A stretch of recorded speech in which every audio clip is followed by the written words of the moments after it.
Is that working right? Okay, I think it's working right. Well, hello, hello, hello. Welcome back to the channel. I'm Captain Quasar, and welcome back to another live stream. We have a few things to talk about today, a few goofs and gaffs, you know, the usual.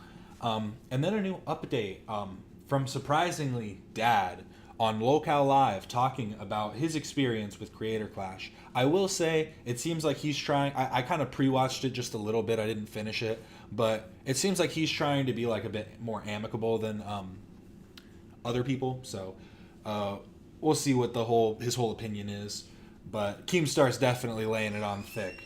But before we get into that, I have a couple short videos and then some Reddit posts we're going to look at. You know, the good stuff. So yeah, let's just get right into it. Oh, sorry, let me...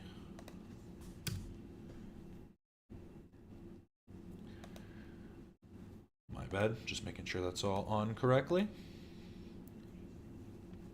Hooah! I know it's just hooah, but hello. Why did I get married to SpongeBob? I saw this and I was like, come on, you gotta click it. And it did not disappoint. What the hell you got on?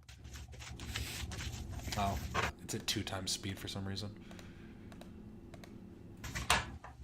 Sandy said you might like it. Sandy lied. Ah! You know, Sandy set you up. You need to smack Sandy. I love you. I've always loved you. What do I have to do to make it work?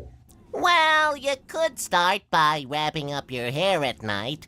I be getting BB crumbs all over my face. And, oh! Something you could do now. You could turn off the lamp. You're beginning to glow. You look like Twinkle Twinkle Little Sun. Ah, that girl is funny. See, you don't see this side of SpongeBob, but that's why he's single. You know, that's why you never see... He never gets Sandy because this is how he treated her. Is this like an AI SpongeBob image? Why is all of this stuff like an optical illusion? Look at this right here. Why would you need to AI SpongeBob's room? I feel like you could just take a still image of it. But okay. All of the content's pretty good though. The key! Well, where's it at?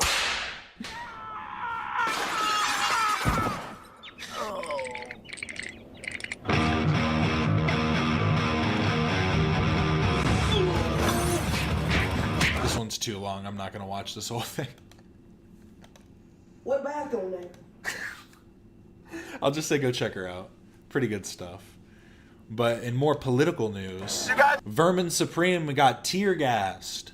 They got our boy. Cops shoot tear gas at Vermin Supreme when he and Robbie sing hot dogs and applesauce. AI SpongeBob and Sandy gender reveal last night. Great stuff. I might have to look that up. You guys are amazing. 2016 was such a shit scene, but we're gonna make it happen this year. We're gonna legalize shrooms. We're gonna have the new summer of love. Hot dogs and applesauce. What's that? Hot dogs and applesauce. Hot dogs and applesauce.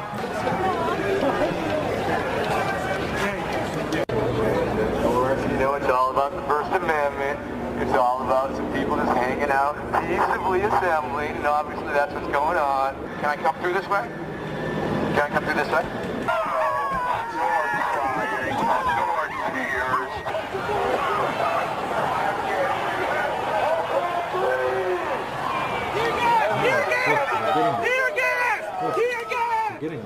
I command you to stand down!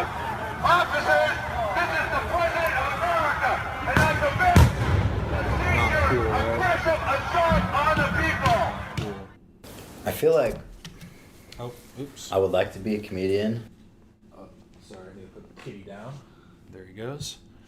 But before we move on to this next video, we have to say happy birthday to the one, the only Ethan Klein. June 25th, 1985. He's finally the big 5-0. Crazy. Half a century insane stuff. We'll get to that. This is the first video that was ever posted on the H3H3 Productions channel. There could have been stuff that was posted before this, obviously, but this is the oldest video, I should say. And it's great stuff. It really set the stage for what was to come so many years later. I feel like I would like to be a comedian, but every time I sit down to write jokes, they always end up being about poop.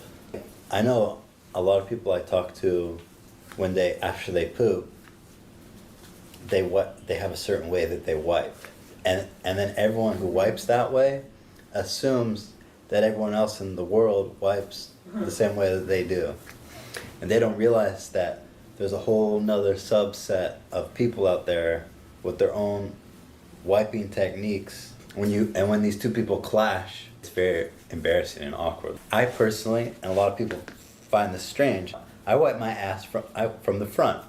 I literally, my wife looks at me like like I just shit in her plate, food or something. It's so gross to her.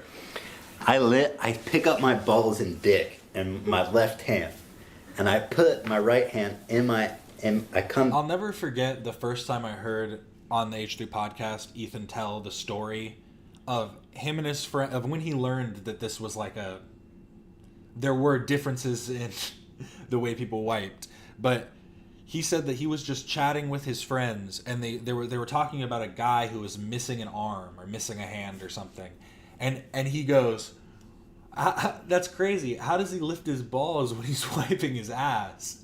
And I have to say, if somebody said that to me, he didn't even say it to me, and I'll never forget it. I'll never forget that statement, because it's just so wild that you would think that that's the normal way to do it. There are just so many other methods that take, like, that are less steps. I don't know. Down like this. That works for me. Once I found out people are actually wiping their ass that way, I gave it a shot, you know? I sit up and I shoved my ass back there, my hand back there, and it wasn't a good clean. Women out there, do not wipe your ass from the front, because then you can get poo in your vagina. I guess this is something for men only. You don't want poop in your vagina. I was talking about this with my friends one night, and I was the only one there wiping from the front. But then my friend spoke up for me, and this is a great story because he really made a big commitment to me in standing up. He said one time his dad called him into the bathroom when he was taking a shit to talk to him, and he saw that his dad was wiping from the front. So that's how I knew that I wasn't the only one. How is your dad wiping from the front but you're not? I'm telling you, there's something that's going on here where it's like people aren't being taught how to wipe their ass correctly. Maybe it comes from like a place of like, oh, I don't want to be too close to shit. I don't want to be talking to my kid about how to wipe their ass, but I think it's necessary at this point. I really appreciated that he told me that story. It took a lot of balls, and I still really appreciate that he went out of his way to make me feel normal. But I know that me and his dad are not the only people out there wiping our ass from the front. It's like, I think it's 50-50 amongst men anyway. Maybe there's some women, but that's gross. Don't do that. But you have your balls, doesn't it stick there? No, what do you think I'm doing? You lift your balls and your dick, and you just clean it up. Sounds bad. It doesn't sound bad. It sounds like nature. I need to like get my finger in there and like wiggle it around. I need to like get the outer layer. I need to get all the poo out. I forgot how disgusting it gets at the end. I don't like walking around with a shitty asshole. And when I'm coming from the back, I feel like I don't have the mobility that I'm used to. If you guys have anything to add to this discussion, I really appreciate your feedback. If you watched all the way to the end of this video and you're listening to me now, I really appreciate it. You're a true supporter, and I really appreciate it. Keep them buttholes clean and keep doing your thing. Amazing stuff. So the next video we're going to watch is by Legal Mindset. This came out a day ago, and it's called Kaceytron's A Baked Defense to Copyright Lawsuit. Fast facts. It's an 8-minute video, but before we watch it, I want to go over a few Reddit posts that I found. One was Liver King's jailed, apparently. The Liver King arrested in Texas for making terroristic threats towards Joe Rogan. I didn't need a follow-up to this. I kind of don't care all that much. Like, we knew he was going to end up doing something like this. Are his pupils two different sizes? Slightly. Or maybe his eyes are just slightly two different colors. Is that an effect of steroids? For being a health guy and a multimillionaire, I've seen better looking people living under a bridge. Never mind more sane, lol. It's all branding, like the Duck Dynasty guys in the past. You're not wrong, I guess. It's all branding until you are, like, injecting, like, steroids every 45 minutes all day. I think that's when it's a little more than just branding, to be fair. This was a heartfelt comment that was left under Alex the Fiction's latest video compiling Ethan's good deeds over the years. Shout out Alex the Fiction. This post says, earlier I was recommended this video by Alex the Fiction and saw this pinned comment from a few hours ago. The video just came out. I watched to share this comment in hopes that Ethan sees it. It is a fantastic example of the significant and long-lasting impact Ethan has had on individuals who support him without ever expecting anything in return. It is one of those things that set you worlds apart from the people trying to push you further and further to the edge, Ethan. Here's a link to Alex's video. Obviously, go check out Alex the Fiction's video. We watched part of it on the last stream. Be there. I don't want to watch all of it on stream because I want you guys to go check it out on your own. It's a great video. It's already getting pumped. Let's get boosted. But let's read this comment. And a lot of people are telling their stories of just not even being helped directly, but just the indirect.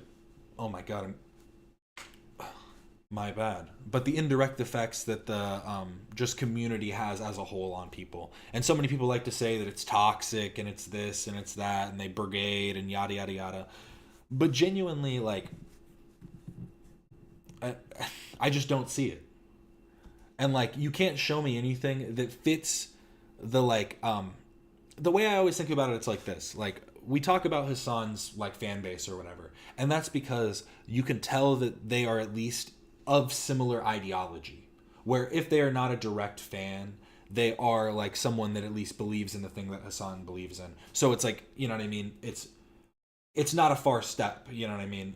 But beyond that, I think that they say that about Ethan and the H3 community when it's just like people saying stuff that's like outwardly bigoted and racist, or like people being really hateful, when a lot of the time the podcast is just talking about topical issues and stuff that's relevant in media. So there's going to be a lot of people coming from a lot of different areas. But anyways, let me read this. True story.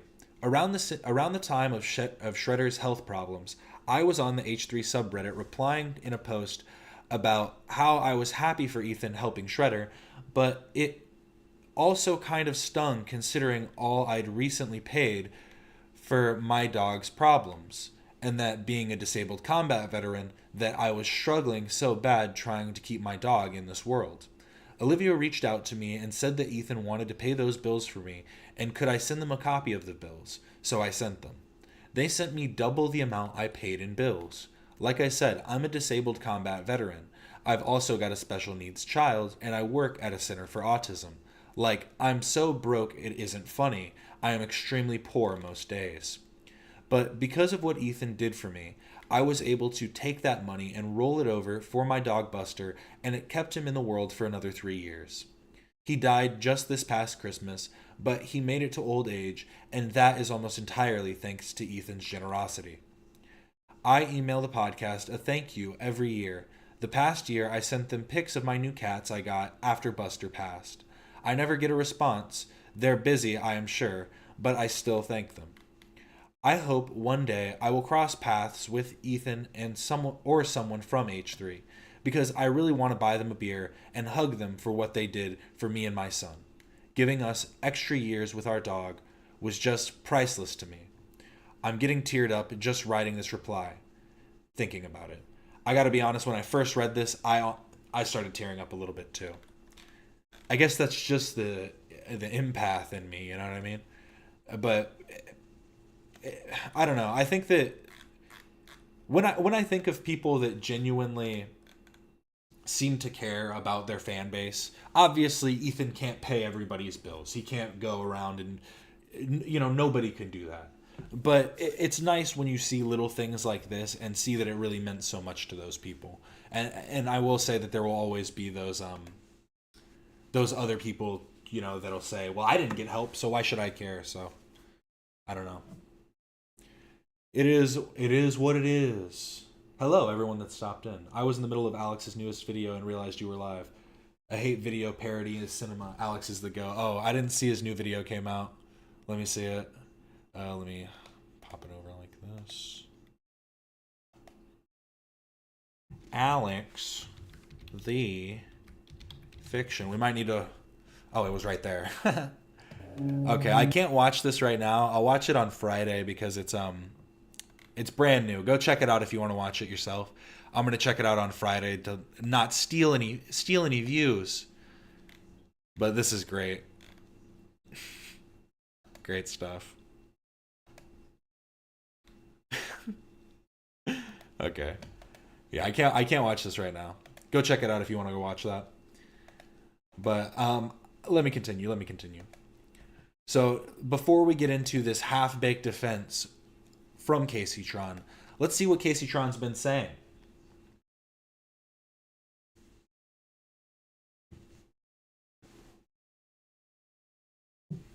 Family.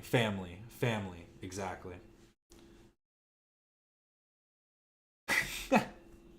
Hassan would be like, but is your dog a Zionist? Literally. That's literally a fact. You can't convince me of otherwise. But here's what Kaceytron was tweeting, or is this Twitter? This is just a weird color, like, I don't know. I've just never seen it gray like this, but whatever. I literally just got myself out of debt. I'll try and do it in my best Kaceytron impression. I literally just got myself out of debt. I've been scraping by, desperately trying to get my head above water. I finally got to a point where I could breathe, and now this? The thought of how financially damaging this could be is literally killing me.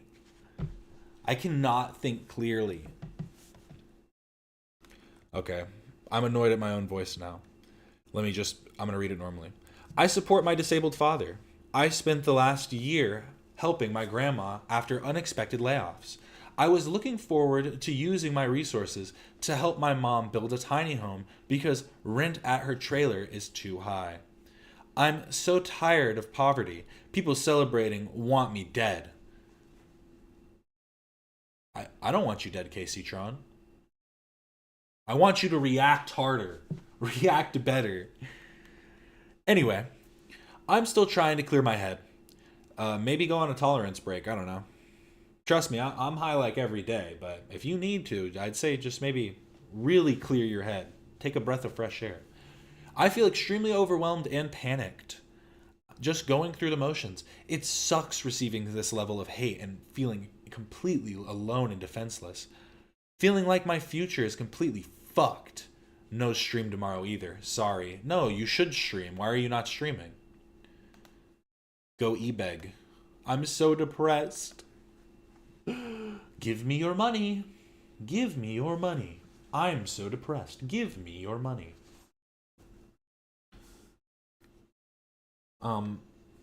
She's like, I'm poor, but I refuse to get a job. I mean, hey. She's helping out her disabled father, and she needs you to do it too. If you can't help her disabled father, why are you even watching? No, yeah, I think that especially smoking so much weed, it's like, you can't complain about being poor when you smoke that much. Unless you have, like, weed sponsors that are, like, giving you weed. Because, like, you know, she's at the level, I mean, I didn't realize she was such a big streamer. She could literally just get, like, a weed sponsor. I don't know why she doesn't. But, okay. I digress. Longtime Kaceytron fan here. Hello, it's me, the longtime Kaceytron fan. I can say without a doubt her financial problems are 100% a consequence of her being bad with money. She has been in an extremely blessed position to be making six figures from lazy react, smoke weed, and half-assed comedy for over half a decade. If she's making six figures, I'm assuming that means yearly. If she's actually making six figures, then her mom should have had that tiny home years ago. But Kaceytron showed no mercy to Asmongold when his mom passed away, and the entire internet was trying to say Asmongold was to blame for his mother's death. I remember people saying that people were like, oh, Asmongold killed his mom. That's just, like, even if you think that's true, unless there's, like, a court case happening or, like, actual evidence that can be, like, presented to the police, maybe shut the fuck up. Just an opinion. Just maybe he's grieving his mom's death and maybe he didn't treat her the best, but that's kind of just the way life goes sometimes. But again, I don't know the whole case. Maybe he did kill his mom. Who knows? But in fact, she joined the hate campaign and helped stoke the fire. I am not a fan of Asmongold, so imagine how shitty it was for me to feel bad for him. She made the decision to invest in a bar that performed poorly while she continued to smoke herself stupid rather than be a serious business owner. Oh, she invested in a bar. That's how she lost her money. Bars can be lucrative, but you have to be like very invested into them time-wise. She could have made it content. Bar content's fire. She still makes a moderate amount of money. How she managed to get herself back in debt after getting cleared out is beyond me. She has had a solid revenue flow for a long time, yet it isn't as good as it has been in previous years when she was at her peak, League of Legends, trolling, etc. But without a doubt, she is still making good money. She deserves no sympathy. Do not let her try to use her mom's situation and her poor finance decisions as a way to make people feel sympathy for her. She continues to mindlessly spend money and put herself in debt while acting self-righteous. Nobody is forcing Kacey to mindlessly give away her money. She 100% put herself in this situation as a grown adult who has been receiving a six-figure income for over half a decade. Consequences have actions. Too long didn't read. Kacey's issues are self-generated from bad decisions after bad decision. She is a very lucky person to be in the position she is today. She just chooses to take it for granted and piss away the hundreds of thousands of dollars she made since she started streaming. Let's check out this Asmongold clip. I thought I had it pulled up already. Yes, I did like that tweet. It says, thankfully, XQC's lifestyle hasn't led directly to the death of one of his parents yet, so he has that going for him over Asmon at least. I'll admit, I did like that tweet, and I have a lack of... I will say, yeah, it doesn't necessarily sound like a real fan of hers, but I mean, that does sound like someone that at least watched her in the past. Like I was saying, I've literally never heard of her before, but I guess I've never heard of Denims either. It was only through the podcast that I heard of her too, so. Respect for Asmongold after letting his mom with COPD live in those sort of conditions. I'm sorry. Like, you're a millionaire. You have all of the resources in the world. Why is your sick mother living like that? Like, I'll say it. I don't care. I mean, honestly, I hate to say it. Oh, I'll say it. I don't care. Usually someone that grows up to consistently be in those kind of conditions, like, it didn't just like happen one day. They've always been that way, and he clearly wasn't corrected like by his mother, and maybe it was like, maybe that's just the way they lived. So it's terrible, but I wouldn't like be like, oh, you somehow didn't completely change your outlook on life. Doesn't work for everybody. Sometimes terrible things happen and then they don't even fix it after, their family members die. Like Asmongold was still living pretty disheveled. I'm pretty sure he still does. I keep seeing like constant videos of him being like, yeah, I need to start cleaning up. I know. It's not as bad as it was though. Does he still have a dead rat alarm clock? If that makes me a bad person. still miles above of Asmongold. Miles above Asmongold. I'm sorry. Like, I have literally a fraction of the income, and I take better care of my parents than that. And I don't have anywhere near close the resources. And again, like, I'm not saying that he shouldn't have done better. I think he should do better for himself, too. He fell through his roof.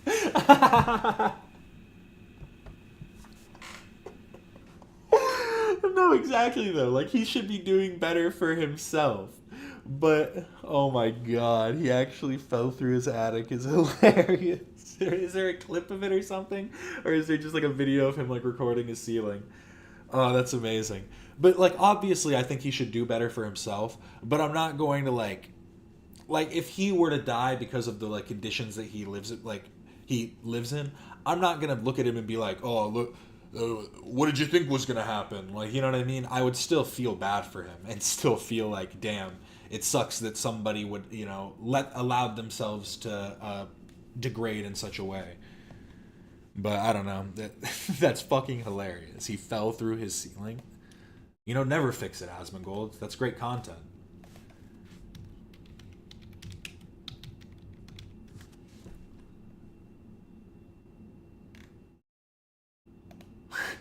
I got insane. Okay, I have to watch this first. Oh no, it's 30 minutes. Okay, I'm just gonna watch the beginning. Insanely fucking lucky. I could have hurt myself. I could have broken a bone. I could have died. I'm not doing that again. Yesterday was fucking Wait, what? Because he was trying to... I got insanely fucking lucky. I could have hurt myself. I could have broken a bone. I could have died. I'm not doing that again. Yeah. Not doing what again? Are you not going to try and clean your attic? What was he doing? Yesterday was fucking crazy. Basically, oh god. Oh, jeez. What does it look like he's in the attic right now? Is that where his streaming setup is? Oh, man. We had a pretty big day today, or yesterday, I mean, and yeah. So I had to take the day off. I woke up and I couldn't. It was the thumbnail for this video. Yeah, he shows it pretty quick. Sleep. Well, it's basically like yesterday was a really good example of how you ever have one of those days where like everything just kind of the dominoes always fall. This sweater is kind of crazy, especially with no shirt underneath, like no undershirt at all. Or I guess maybe that's. It looks really thin. Maybe you're supposed to wear it like that. But I like it. It almost looks like Asmongold doesn't buy clothes. He just walks around his house and goes, where'd this one come from? And then puts it on. In a way that is not good for you. Well, this was one of my dominoes yesterday. And so I had to deal with that. I thought this board was safe. This piece of wood, it wasn't. Means you got like, I mean, I guess it depends on how old, but you might have like dry rot or termites or something. It was not. And so anyway, yep, I fell right through my fucking ceiling. Guys, it was a movie yesterday. You won't believe what happened. You won't believe what happened. I fell through my ceiling. Obviously, I was able to catch myself and, you know, I'm fine, right? I mean, aside from like, you know, 4 or 5 other cuts all over me. Other than that, I'm fine. To be fair, this is probably the most interesting thing that's happened to him in a while. But yeah, no, nothing broken. It's only a flesh wound. It's totally fine. I'll heal in a few days and that'll be it. And so I'm not worried about it. Good one? Don't worry, I scraped up some grime from the carpet and rubbed it in so it would heal faster. It cauterized the wound immediately. Jackass, yeah, I know. Well, so here's what happened, right? Is that apparently, so, okay, let me go back. All right, where do I want to start with trying to explain what happened with this, right? Did you get your wounds disinfected? I actually took a bath and I washed myself completely because there are so many cuts all over me. Like there's this one.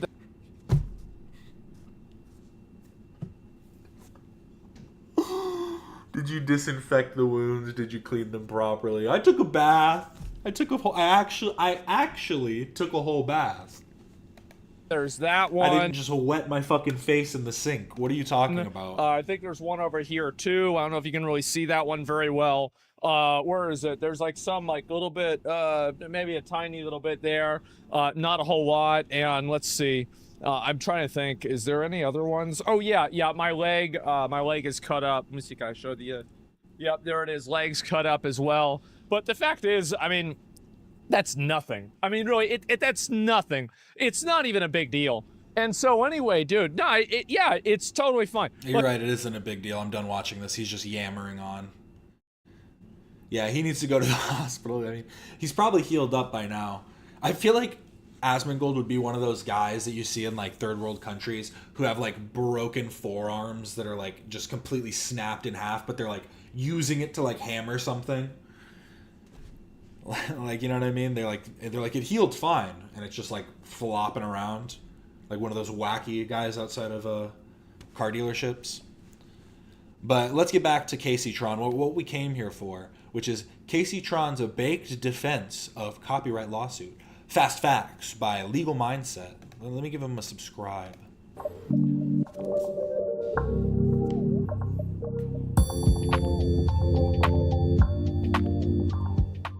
Tell me.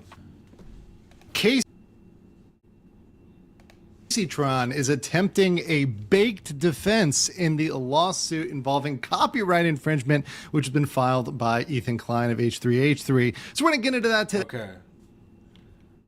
I was confused. His name isn't Esquire, right? Andrew Lawyer. Andrew Attorney. If his name is actually Andrew Esquire, that's crazy. Kaceytron is attempting Hello, my name is Dave Plummer.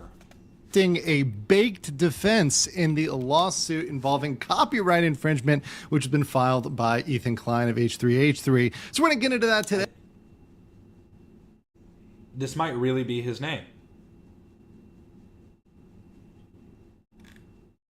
Yeah, it's probably an alias, but I can't find it anywhere else. I can't find like an actual name.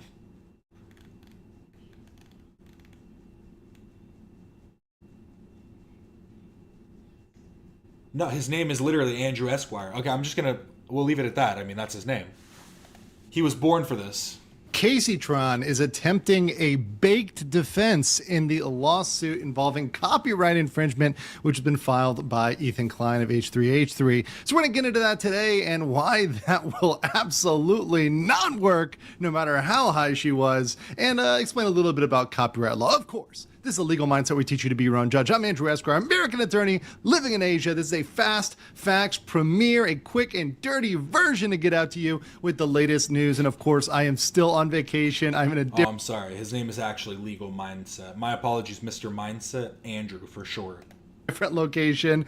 This time there's no mosquito net or ghost, if you want to say, over the bed. This time we just have a nice bathroom door. But anyways, I'm still wanting to talk to you about this because this is something absolutely crazy. And sometimes when I see things that are really, really ridiculous, when I see things that are just legally, they blow my mind. How someone can do this and just sabotage themselves in such idiocy. I have to cover it. And once again, I don't have a dog in this fight in terms of the parties. I don't care for Ethan Klein or the Hassan Orbiters. I'm focused on the objective law and especially educating people on the objective law involved in this case. So first of all, let's get to Kaceytron's baked defense. Now, this is something that she came up with after she deleted, and that's a very important point, it appears she has deleted her past videos. So here she goes with an explanation that she is trying to give after it appears she has deleted her reaction video to the Ethan Klein. Okay, this is interesting because I was wondering if, people were talking about this, obviously, that they were deleting content. And I had said that it would be smart for them to at least take down the the content nuke reaction, because if they lose any additional revenue that is earned from the from the video in that time will go to the amount owed. So it wouldn't be smart to take it down, because then if you win, you could put it back up and you could obviously keep the money that you make. But deleting all of your VODs is definitely a bit more sus, if you can say that. In legal terms, that would be sus. Content nuke. Just because I didn't react to his stupid video, he had to make up that I did and put a video of me smoking weed over his stupid video to get attention. I'm sorry, I don't give a fuck about your video. Like, I don't know. I don't recall reacting to it. I don't believe that I reacted to it. I do not remember. I don't know. I may have been under the influence, but I do not recall reacting to it. So that's once again. Let's just play the important point here. Like, I don't know. I don't recall reacting to it. So whether or not you recall reacting to it, being the defense here, saying, I don't recall, I don't know, I may have been under the influence, I may have been baked, I may have been high.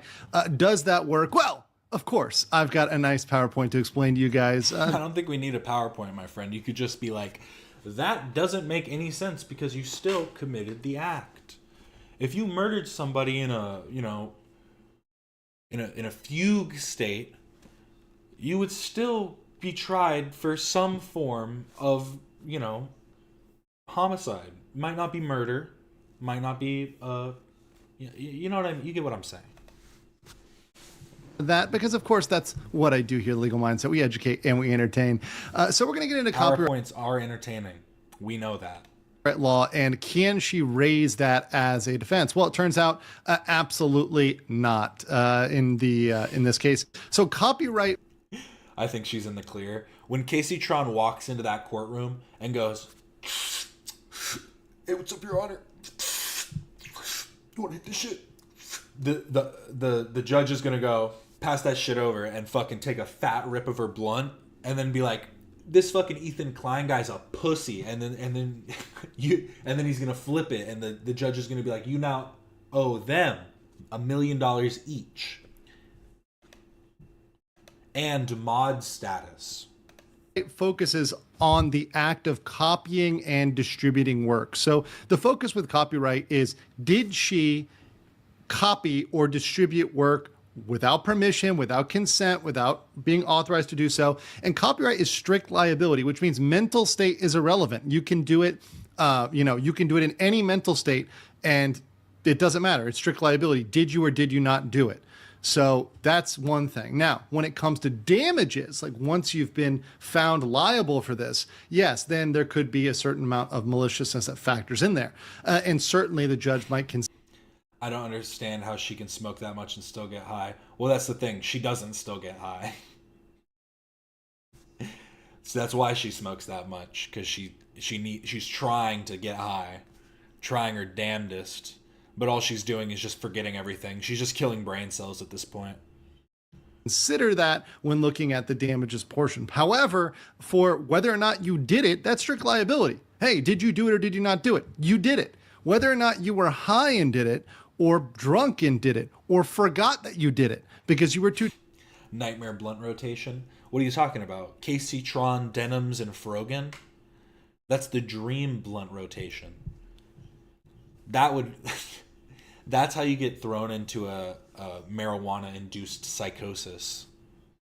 They say it's unlikely, but that would definitely do it. Too tired, whatever else. That is not an excuse. And once again, it seems like they're confusing copyright, which is civil in nature, with criminal law in general. Criminal law in general tends to look more at mental state, although there are crimes that don't involve mental state.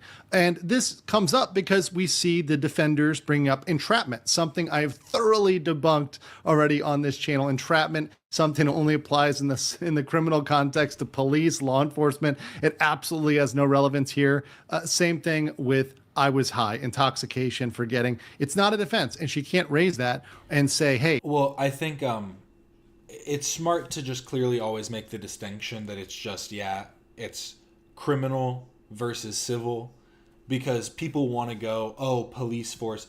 You could also make the claim of, like, you can't set traps in your house. You know what I mean? Like, if you set up a trap, you will get charged for whatever damages that trap does to a person breaking into your property, because setting traps can go off on anybody or whatever the thing is. But The difference there is it is a crime to set the trap, where it is not a crime to set up precautions. Hey, you know, I didn't know I was high.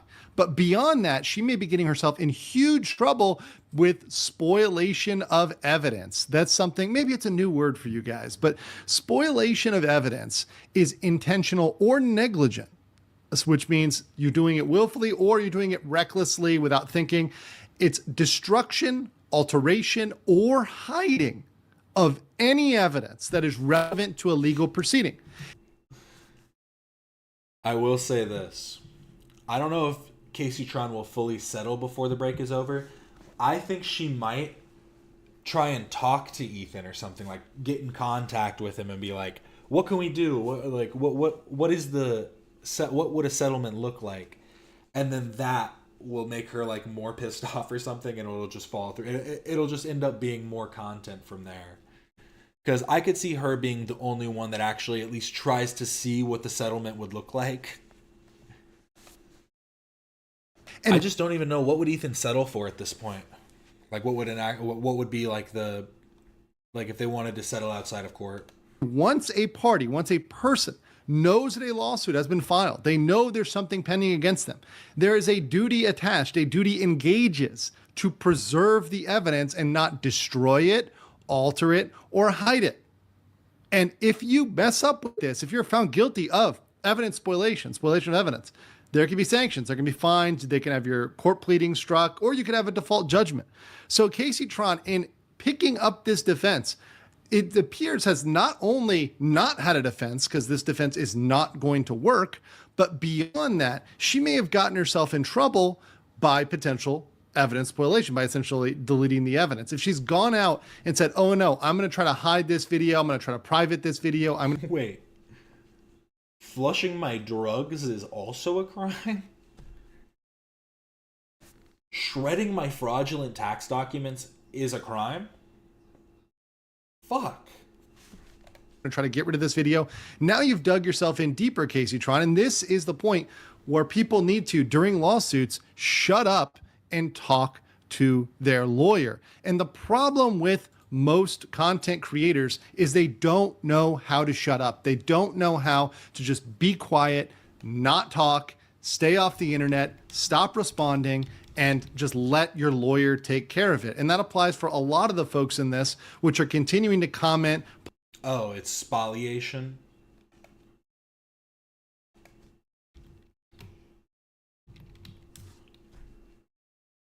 Yeah, spoliation of evidence. I mean, he's not trying to spoil anything.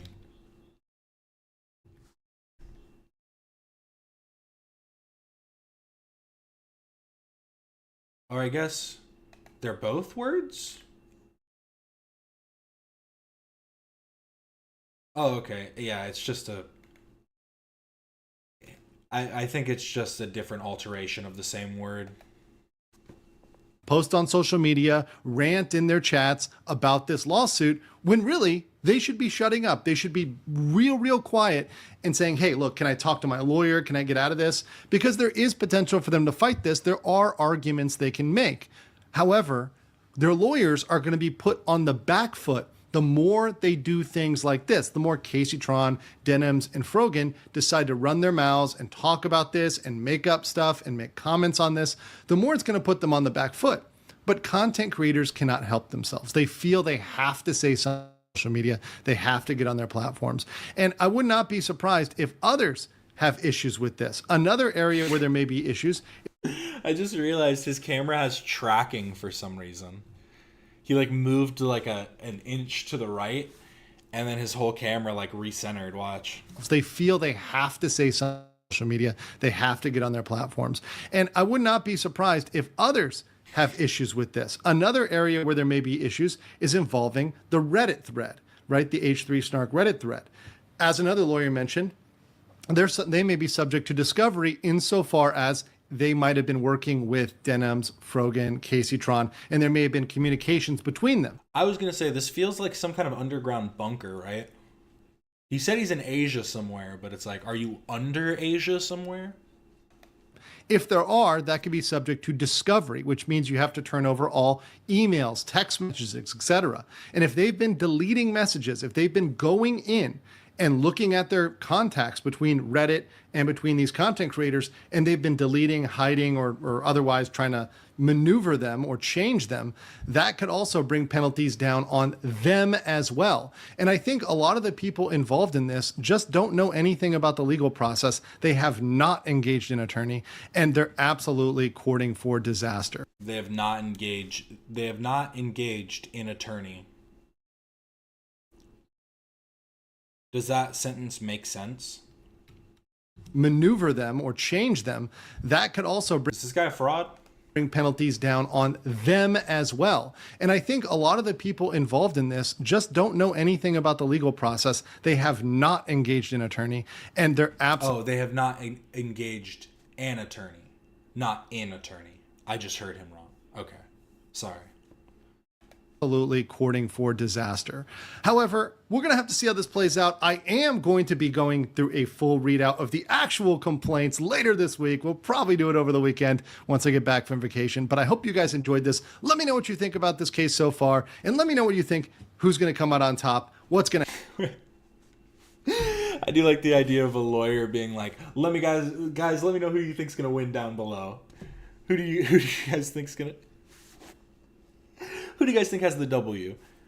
He's talking about like some assault case, and he's like, I don't know, guys. This is just my opinion. Let me know down below what you guys think.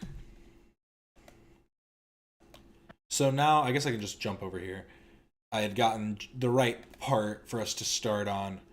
Nathan Barnatt, Dadbot, exposes creator clash, Boogie on Warpath. There was this bit that I thought was really funny. One sec. Out of context, this is the funniest thing ever. You're going, your uncle died, you dumb cunt! You dumb bitch! You fucking whore! Ha ha ha! Your uncle's dead! Fuck you! Fuck you! Oh, just with no context, it's the best clip ever. Oh. Death in the family. I'm gonna be right here going, your uncle died, you dumb cunt! You dumb bitch! You fucking whore! Ha ha ha! Your uncle's dead! Fuck you! Well, there you go. I guess that's what I do now. Oh, fuck. Oh, God.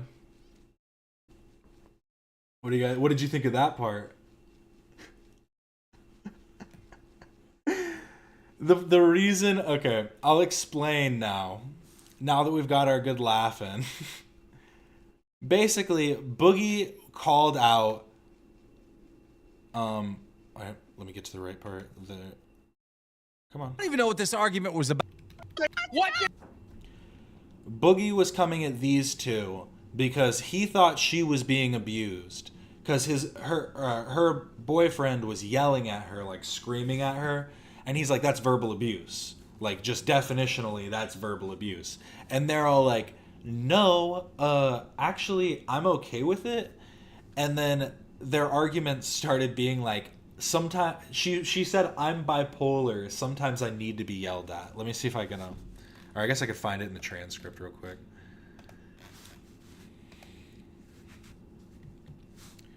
Bipolar.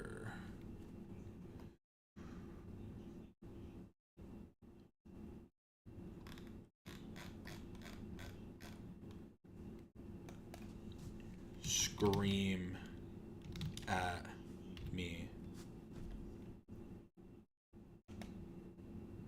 Is this from the same clip? No. It is from earlier. She says she needs someone to scream at her. I guess we could just try and watch it through. I think it starts right here. I have to get so transparent that I owe you all this. You guys saw when I had that little sprain thing on my hand for a few days? There was a day when Nerds was not going good. I slept in way too much, I didn't plan anything, and I was freaking the fuck out. I started punching the fuck out of the floor. And it was...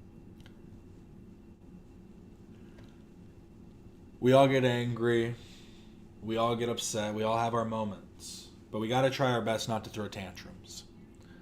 like 5 minutes till the stream, and he was like trying to get me to stop, and I fucked up my hand when I did that, and that's So he screamed in her face. why everyone was like, my friends, when they came up and they were roasting me, they're like, no more punching the floor. Like, it was like a joke because...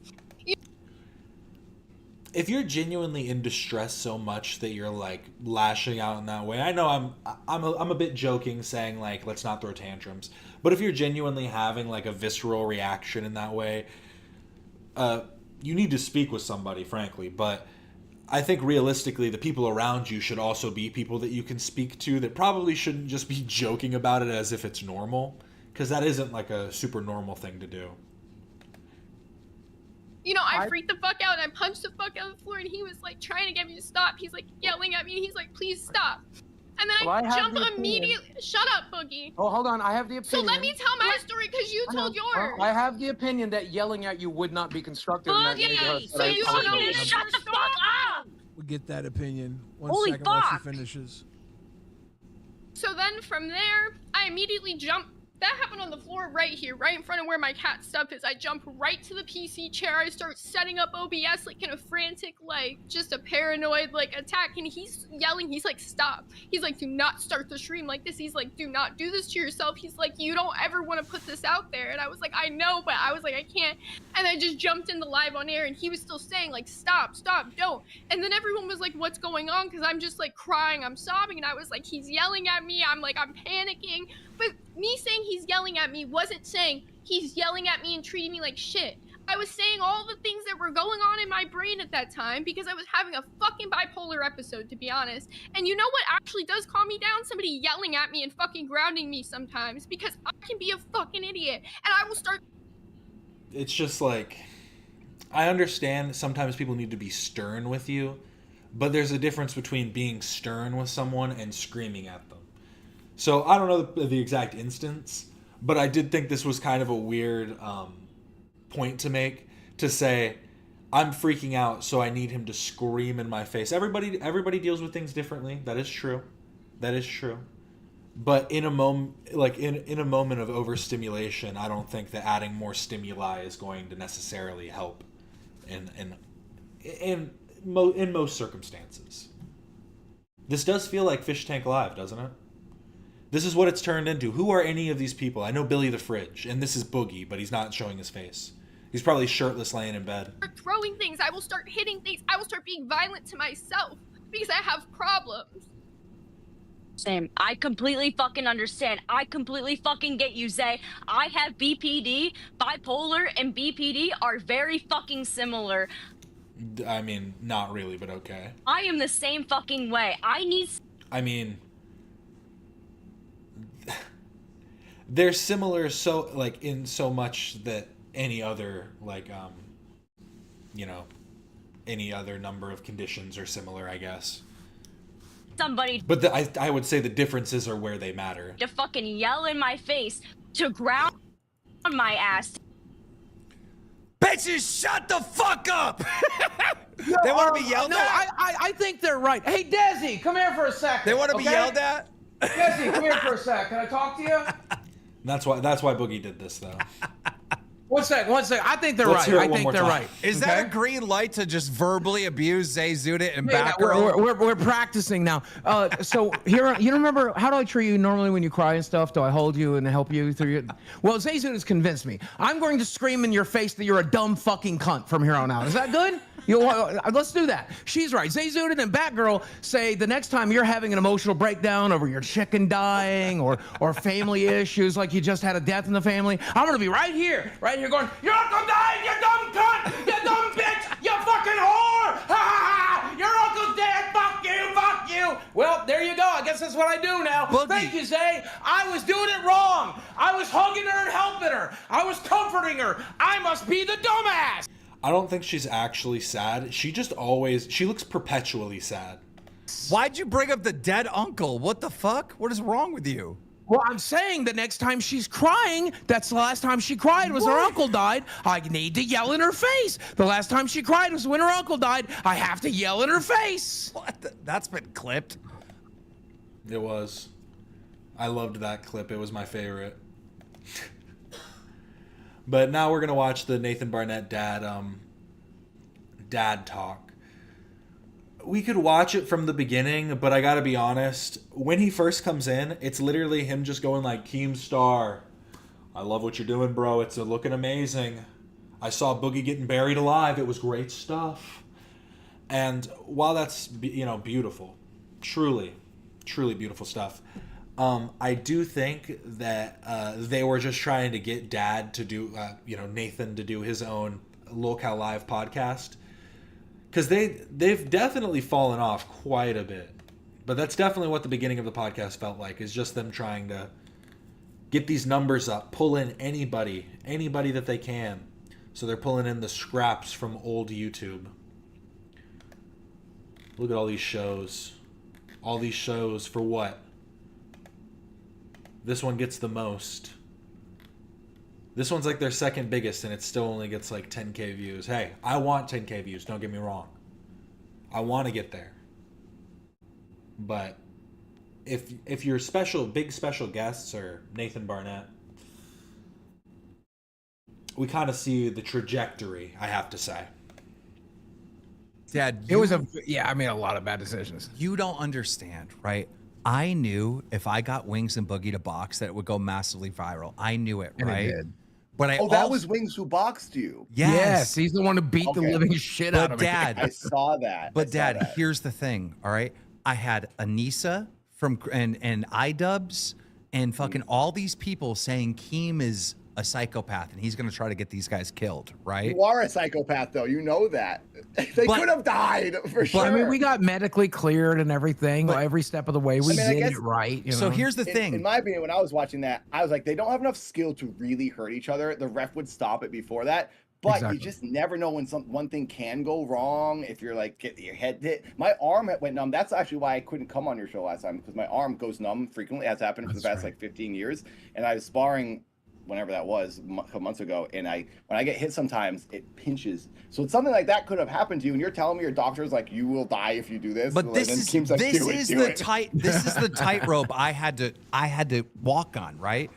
They could die. This will be massively successful for them. They could die.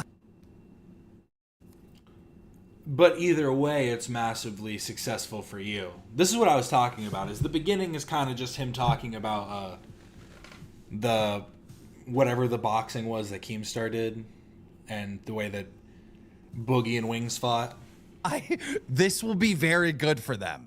And it did. I mean, that's what people want to click on. You know, they do want to click on. So it's we did I did everything I could possibly do to make this safe. Like, they had big gloves, like really big gloves, right? The 20-pound or whatever ounces or whatever the fuck.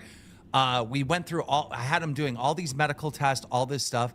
And I swear to God, I must have prayed to the God Almighty like 17, 18 different times. Please don't let them get hurt. Please don't let them get hurt. Yeah. You know, don't like, let it go wrong.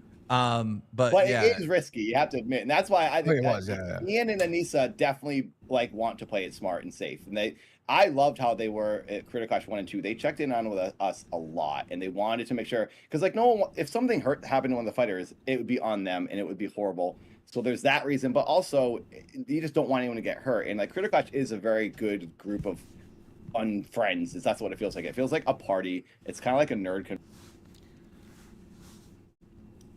This is why I was saying that it feels like Dad is really trying to be like, trying to be nice, not trying to say anything bad about the old owners, but like, you gotta talk shit sometimes, man. Like, they're gone.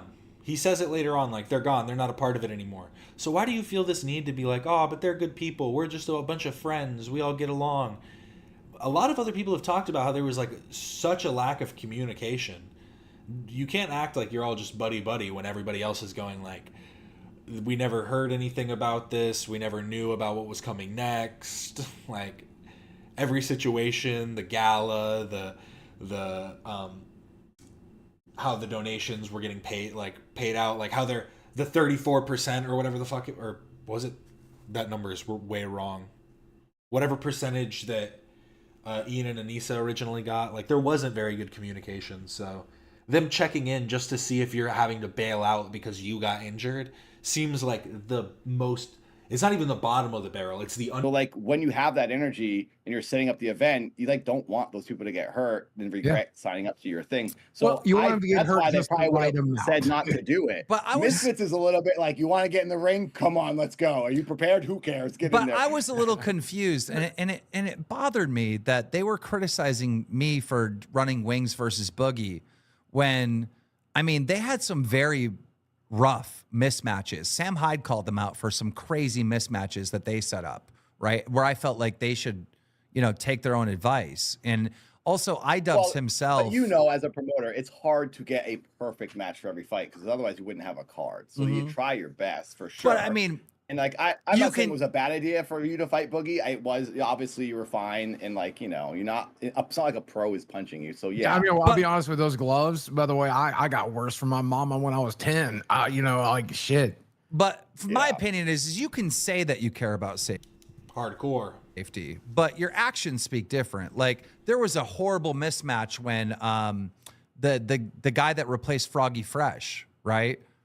Fought Chris Reagan from Good Mythical Morning. I think he's from. Yeah, that was like a horrible mismatch, and it's like you also got remember there, Matt. You got iDubbbz who well, went you to could go. say you could say my first match was horrible, but on paper I should have lost. He was 27, I was 41. He had longer arms than me, and look at Slim, skinniest guy out there, and he can knock people out because it's all in the hips. Yep. So you could say that about my fight as well, but this is. Is he talking about his fight with AB or his fight with the super mega guy? It's my like sort of defense in case anyone does say that. But mentally, you don't know how someone is. I thought Matt was training to kill me, and so I trained to kill Mike Tyson. And that's why that 22-second fight happened. But yeah, I agree. He looked at Matt from Super Mega and said, I need to train like I'm about to fight Mike Tyson. Yeah, you went a little too hard there. He was probably training like, Seth Rogen on a normal afternoon. It's hard to make a perfect match. I don't think any of the Criticash matches have ever been like controversial though, where it's like, oh, this is so one-sided. No, it was that one too. It was that one. Get in the ring. It was that one where the guy went in to replace Froggy Fresh in Creator Clash 2. It went viral for the mismatch it was. I mean, multiple people covered it. I remember that one. I remember who did he fight? He fought Chris Raygun. It was Chris Raygun fought like it was a black guy, and he was like way bigger. And like I just remember the other guy is from Good Mythical Morning. Yeah. But my point is this, like, iDubbbz, he shouldn't have fought again after that terrible showing with was it Chris Raygun versus William? Debut fights for both guys. Let's watch it real quick. 5'10", 5'4". You're gonna have to see Chris get inside and work the body, maybe come upstairs after. If you're William Hayes, stay with those long, rangy punches. Round one. No, that's so true too. He could have seen in the ring that Matt wasn't doing so hot and extended the match, but he's like, nah, kill him now, get him, knock his head off. I mean, yeah, it really did seem like Dad cared more about it as a fight, and there are people that cared more about it as like entertainment for the fans. Let's go. And both guys very hesitant to come out there. And Chris, 1-2s down the pipe. Okay, well now we're heating up a bit here. He's getting in there. Tony, you're seeing that jab from William. That's a nice jab. That's what he needs to improve, but I'm not seeing much real defense from William. Both guys swinging. You got to watch with your chin high in the air as a tall guy like that. Yeah, and that low left hand against the shorter guy. Chris trying to work his way in, footwork. You guys got to let. He is a lot shorter, but weight class wise, it looks like it's probably about even. That shot go, no hesitation here. I mean, obviously, I'm pretty sure they did it by weight, but like he's not super stocky, but he's definitely more stocky than this dude. 1-2's right hand lands, but a left hook behind it. Right hand from William Hayes, that lands. And Chris bouncing around the outside here. Those 5'4" versus 5'10" is crazy, but like, I don't know. When you look at the boxing or like UFC or any like type of MMA matches, honestly, with weight cutting and stuff, there are crazy like mismatches of dudes that are like 6'1" versus dudes that are like 5'5", 5'6". It does get crazy at a certain point, but I don't know. It does.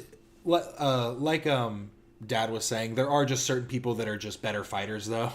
People that can take a punch better and can throw a punch better. So sometimes the advantages mean very little. 2 to the body. Right now, when his feet's far away, he's going to fall short with every single punch. Like there, you see, he's short with the punches. His feet need to be closer to William to land the punches.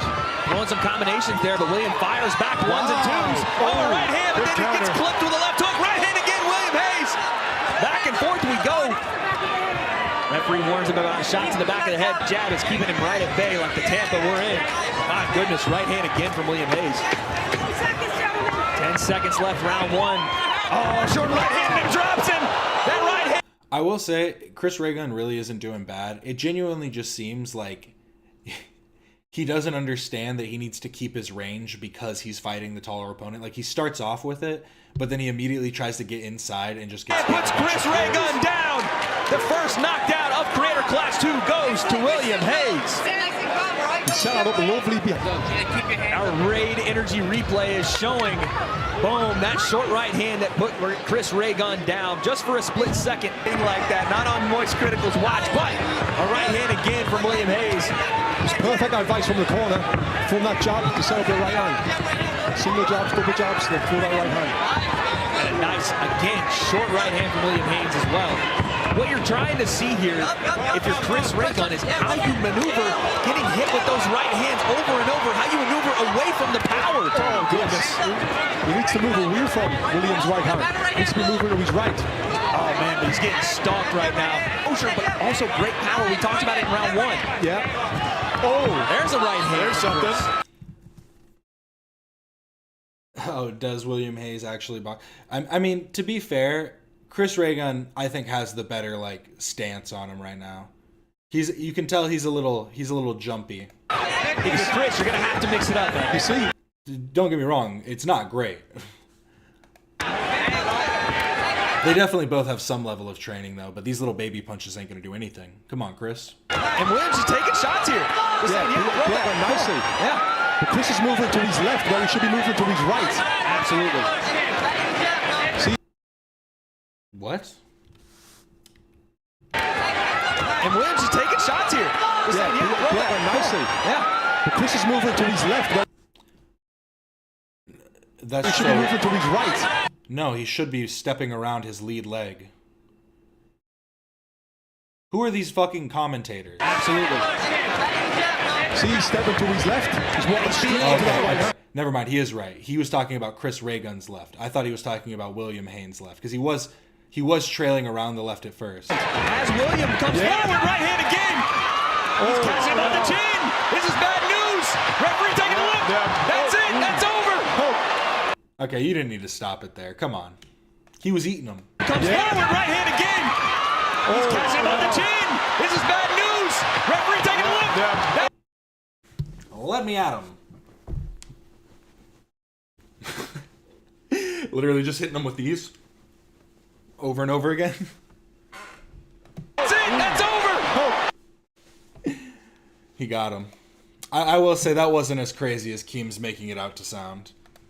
Mike, Dr. Mike. And that was hard to watch. And then he goes on. That was tough. That was a hard fight to watch. Yeah. And then he went on to fight Alex Wasabi, and it's like Alex Wasabi has more experience than Dr. Mike. What are you doing? Yeah, and I've sparred with Alex. I trained with him a good amount. He's on another level. Like, and I'm not a good boxer. I'll never say I'm a good boxer. I just kind of have energy. Boogie. But yeah, Alex is hard to. I will say this about Ian though. At least he's not just. He's going a little too far where it's a little too hard for him against him, but it's admirable that he's not picking easy fights. My first coach from Creator Clash 1 and 2 said that Ian has the most guts and heart out of anyone he's ever seen, which I agree with. I agree with that as well. But I gotta say, Boogie, who do you think got it worse? You versus Wings or iDubbbz in either one of his matches? iDubbbz, dude. I wasn't even sore the next day. iDubbbz, took him a month to recover. He got brutalized. Anissa, come on. You really care about safety? Come on. Let's be real. Yeah, bro. We were using 24-ounce gloves, man. It was like getting tickled. I think you can feel both things though. Like I care about safety, obviously. I want to do things right, but I also get hit by cars in my videos. I do things that are very risky and dangerous, but you do certain things because you want the product to come out, and then but along the way you try as hard as you can to make sure you're being as close as you can to the safest route. But I wanted to finish up this thought now that I brought them up is on Creator Clash 1, you got hate, you had Sam Hyde and other people calling you out. No, it was 2. Creator Clash 1 was amazing for me. It was basically me and the Super Mega guys. With Matt, my opponent, was from Super Mega, and the whole bit was like, "Dad's gonna kill you," kind of thing, because his audience was against him. So it was like very comedic and funny. And he and I communicated a lot. Creator Clash 2 was tough because the miscommunication with me and Ethan, and then the Sam stuff made it like even worse. And I was like, "What am I doing?" I was just like, I was breaking down and like getting very upset. Because I was like, I didn't want this. Like, I've come from this little world of YouTube where I just do like sketch comedy and characters, and like now I'm being like assaulted by people. I didn't ask for this. Like, why is this happening? It was just very shocking to me, and I got through it, and it's all fine now, and everything has been amended with everybody. But the reason why you got the heat and Harley got the heat is because you guys are the poster boys of Creator Clash. Yeah. They didn't go after for sure. They didn't go after anyone else. It was just you, and they look at you guys as the representatives of Creator Clash. And to someone who isn't in controversy at all and has a positive YouTube channel, I thought it was wild that you were constantly the one that people were referencing and dragging. Well, it's because Dad was like the only one who was actually promoting it, to be completely honest. He was the only one that actually put his like best foot forward and tried to promote the shitty event. So I want to know. I want to know how you feel about that. You're a part of this thing. The owners are making some. Because I have to say, even as like, I go to boxing events. I don't go to boxing events, but I watch boxing. I watch UFC. I would go to an MMA event because I'm wanting to watch technical striking or grappling or whatever. I'm going to a creator event because I want to see the creators. I don't care so much about the boxing. So obviously it was a decent event. It was held all right, but like they should have been doing more. They should have had more substance to it, more than just it being a boxing event. I don't know.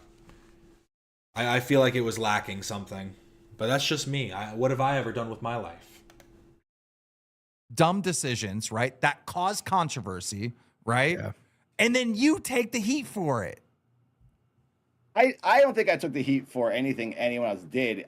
For Creator Clash 1 and 2. Creator Clash 3, this whole thing has been a little different story. But like Creator Clash 2, I can explain the whole misunderstanding with me and Ethan, and we've talked and everything's good. And AB and I were friends throughout the whole thing. And I vented on a live stream and I said stuff because I was upset because the whole bit, I don't want to get into this whole rant, but like the explanation for like Ethan and I was, I approached the feud with AB as like a character like I did with Matt. Like, I'm Dadbot, I'm a robot, I'm programmed to kill you. That's like the character. Mm-hmm. So all my promo stuff against AB was always like, Dad's going to use his quantum fist and knock you into another dimension. It was like just very silly stuff. Right. And like, I don't drop the character. And then AB, since he's not very vocal, he's like, oh, Ethan's just going to be like my hype man.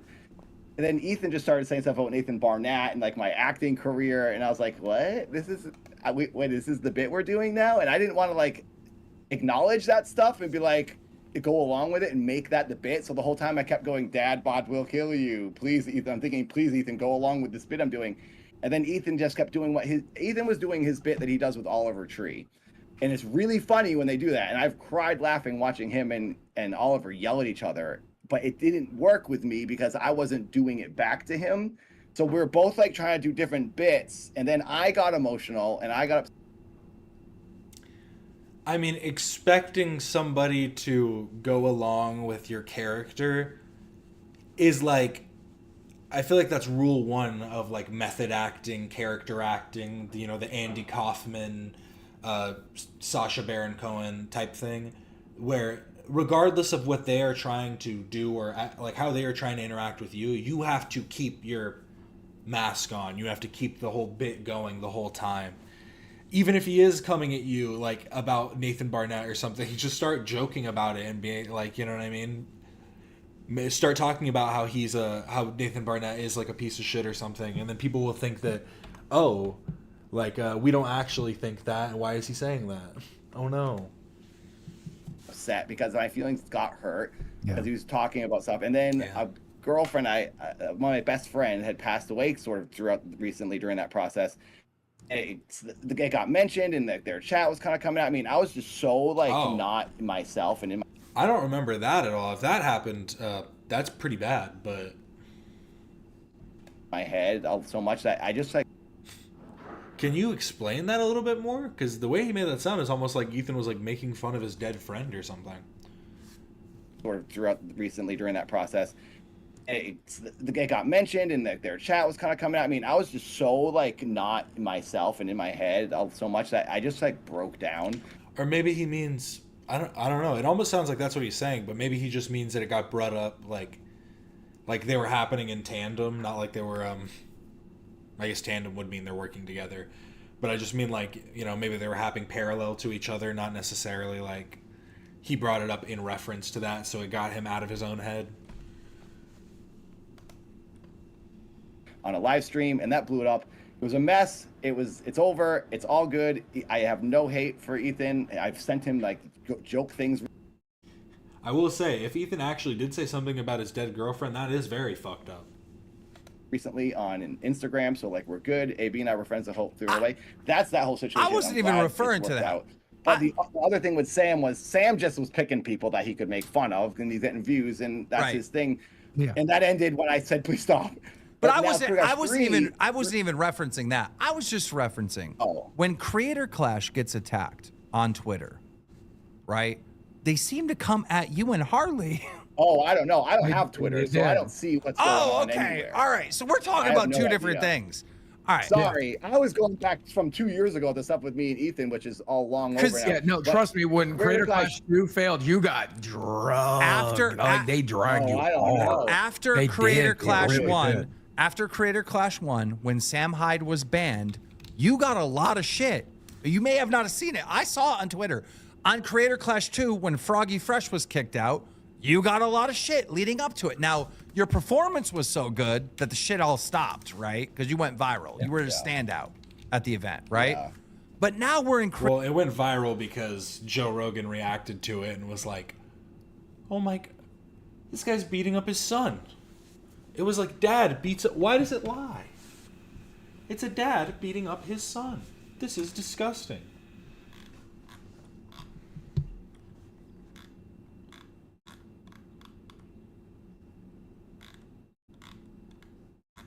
I'm trying to find when he called in, but I don't know if it's in the title or not. Creator Clash 3, and now the whole thing has blown up. Can you explain to this audience what it's like to be a boxer in Creator Clash 3? You've lived through these two other controversies that the owners did, the creators did, and now they decide to make a content cop on H3. Oh, okay. Someone said he had dead girlfriend energy. I don't know if it was Ethan or Fantano. That is a crazy thing to say. If they knew that he had a dead girlfriend. If they didn't, then it's just like it's cosmically fucked up, I guess. But yeah, still sad. Yeah, I think in general though, yeah, dead GF energy, saying you have dead girlfriend energy, because I think that almost is just to say you have like you have this sadness, you exude sadness is almost what that says, and if someone does just looks sad all the time or seems like depressed internally, maybe don't point it out unless you're trying to help them. Because you risk something like that happening and looking like a very, very, very bad person. Ethan Klein, and the side narrative of this is the war in the Middle East, the most controversial topic in the entire world. The war in the Middle East is the side narrative to this content cop. These are the owners and the creators of Creator Clash that decide to get into this conflict. A little bit controversial there. A little controversial choice. What were your thoughts when this happened? I have a few thoughts. It's obviously not the type of content I would make as a person, but I'm never going to judge someone or say you shouldn't do this, shouldn't do that. Like, that's what Ian does. He does these content cop things. So he told me about that. We went camping. A bunch of us boxers went camping. We were doing training. My coach went. He was training us all as we were camping. And then Ian and I were walking around picking up firewood. And he told me, he's like, oh, I'm filming a content cop. I'm doing it on Ethan. And I was like, do you think this is when he filmed the cabin bit, was on this camping trip? But my other question is, you seem to have a good relationship with iDubbbz. I would like to know if the camping trip was extended to other fighters. Like, did Harley get the option to go on this camping trip? Was it meant to, like, build? Because he seems to just have more of a personal relationship with them. Like, even so much as to say it seemed like a bunch of friends just doing a fighting thing together. We're just a bunch of guys. And then I was like, and I thought, oh, my head went immediately to, okay, this is a work. This is like WWE. They're going to have a feud. It's going to get a ton of attention. They'll make up right before Critter Clash. There'll be so much engagement leading up to the fight. Boom. No. Everything's all good. And then when I realized that when he was talking to me, I was like, this might not be what's happening. Okay. No, you thought that panicky. Real quick. You thought that originally because you were assuming that this guy knows. Yeah, you thought that originally because who the fuck would make such a divisive video right before an event that they're hosting? It's like even Dad, somebody who, again, I kind of make fun of him a bit. His content is very much fallen off, and he's trying so many different avenues to try and make something stick. He's just throwing spaghetti at the wall, and it's like he needs to stick onto one of them to try and make it grow at this like point, because he's getting very low views. But still, like, come on. It's how to promote his event. He knows that what Ian was doing would look bad for the event. Okay. No, you thought that panicky. Real quick, you thought that originally because you were assuming that this guy knows how to promote his event. He doesn't. Yeah. Well, he doesn't. I know. And then, and I was thinking, okay, we've had to promote it. Maybe he doesn't I've had to let me promote know Creator in on it. Clash. Ethan Klein had to promote Creator Clash. The other creators that have no involvement with Creator Clash have had to promote this event every fucking year. But go ahead. So when he's gonna say you shouldn't do that, because I'm never gonna tell anyone what you should and shouldn't make. It's your life to do. You know, I'm thinking maybe he has this figured out. Maybe he knows it won't affect it. Maybe this. I was concerned about it for sure, and then I talked. Oh, I think we're okay. We probably just got a full drop for a second. My bad. To another ran from corridor. This figured out. Maybe he knows it won't affect it. Maybe this. I was concerned about it for sure, and then I talked to another ran from corridor. He and I trained together, and we talked about it. We're like, okay, because he's talking about it on the camping trip. We're like, we hope that it's gonna be okay, and he'll figure it out. And then I asked him on that trip. I was like, what's up with because I tried physically counting every single taken seat on Ticketmaster. Because I was curious myself. I was like, I really want to know if people are going to be there. Like, I don't know what's the count. So I did a map. I was drawing on it. I was sectioning off sections. I finished counting. I was counting everything. And then Ian was like, oh, don't pay attention to that because this Ticketmaster is a little tricky with what they show has sold and hasn't sold. It's hard to know. It's their like method of selling tickets. And I was like, okay. So I just counted 5,000 tickets for no reason. But when he said that, he said, we're not super pumped right now on what the ticket sales are. And then Ren and I both were like, okay, hopefully. Then the said, we do have things planned. We're going to do promotional stuff. We have stuff planned. We're not too worried because like towards the end is when people really go for tickets. But at that point, it hadn't been selling the same as the year one had. Year one was just like super, everyone got excited and it skyrocketed. So year two, it's hard to repeat that for any event. Understandable. But so when he said the content cop and then he said the tickets, I was like, this isn't good. Like, why is he going to do this? But I'm never going to say, don't make what you want to make. It's not my job. I'm just here to box and I hopefully. No, but you should when it has a possibility of having an impact on you and the things that you were doing. Like, if you were working with somebody and they all of a sudden go, hey bro, I was thinking about dropping this book of slurs. I wanted to make a book and see how many slurs I could put in this book. You should probably tell them, hey man, I think that's probably going to fuck over all the stuff that we've been planning to do together. I don't know if this is the best course of action. Why don't you ask other people involved? And maybe you could do it afterwards. Maybe we could figure out a path to, dropping that book of slurs. But that's something that iDubbbz would have done in the past. Now it was just the content cop, Hopefully I get the opportunity to do. I also wonder, because everybody says, oh, it was Anissa that made iDubbbz do the content cop.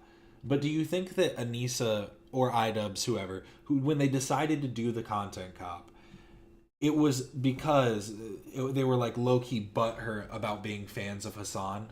Being like, he took the content nuke concept from my content cop concept. So now I need to do a counter video. Like, is that really what it came from? Because it seems, if that's genuinely where it came from, that's stupid. You should have genuine critiques outside of feeling like his critiques stepped over the line or whatever.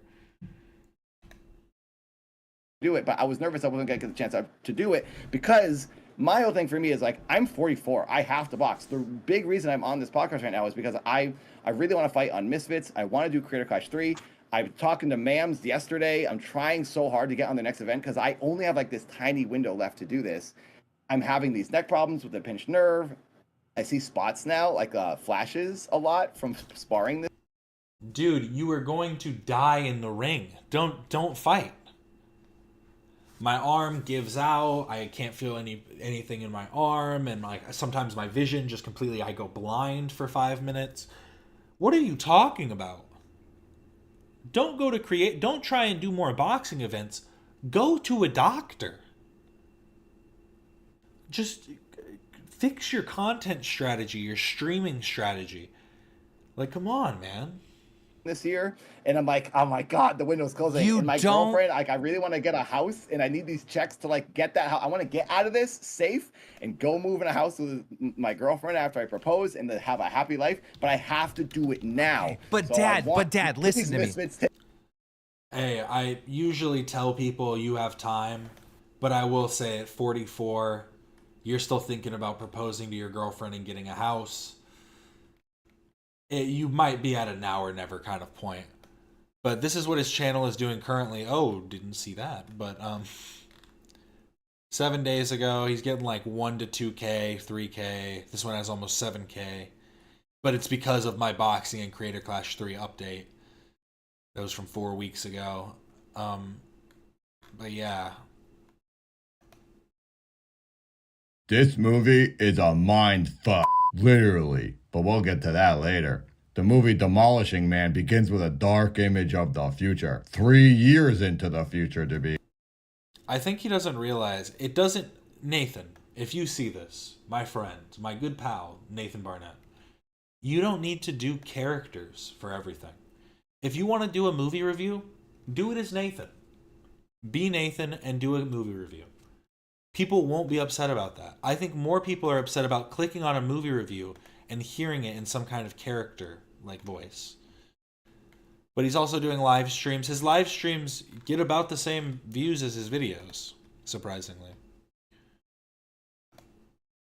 Nathan Station, get my merch. I don't know if you can sell this. If PlayStation finds out about this, you might get sued. hurt your shins. Just watching a movie while playing Simpsons Hit and Run. Now this is content. Jimmy's gonna blow up. She's causing an avalanche. This is incredible. Oh my god. Tabitha's really doing some diabolical stuff.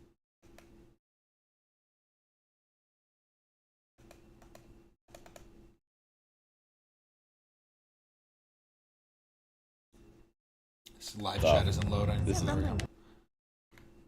That's a big stream. Get your Gatorade flow. Next level. They are definitely, they're gonna be trapped in that avalanche. What was that? Now she's gonna be mad. Special effects. Listen to me. Listen to me. I get it, right? But Anissa and iDubbbz, all right, act like they care so much about these boxers. They're taking them on camping trips. They're buying hotels. They're doing this and they act like they care so much. They care about their safety, right? But they don't care enough for you to have a successful boxing match. They blew up their event. This is what I'm saying, right? There's talking and then there's walking. This is so infuriating to anybody with logic, right? It is frustrating because we were looking forward to Creator Clash 3. We were considering buying tickets to support you ringside, man. Yeah. Also, you guys definitely could have gone. I remember seeing something about you guys wondering if I was worried that we were.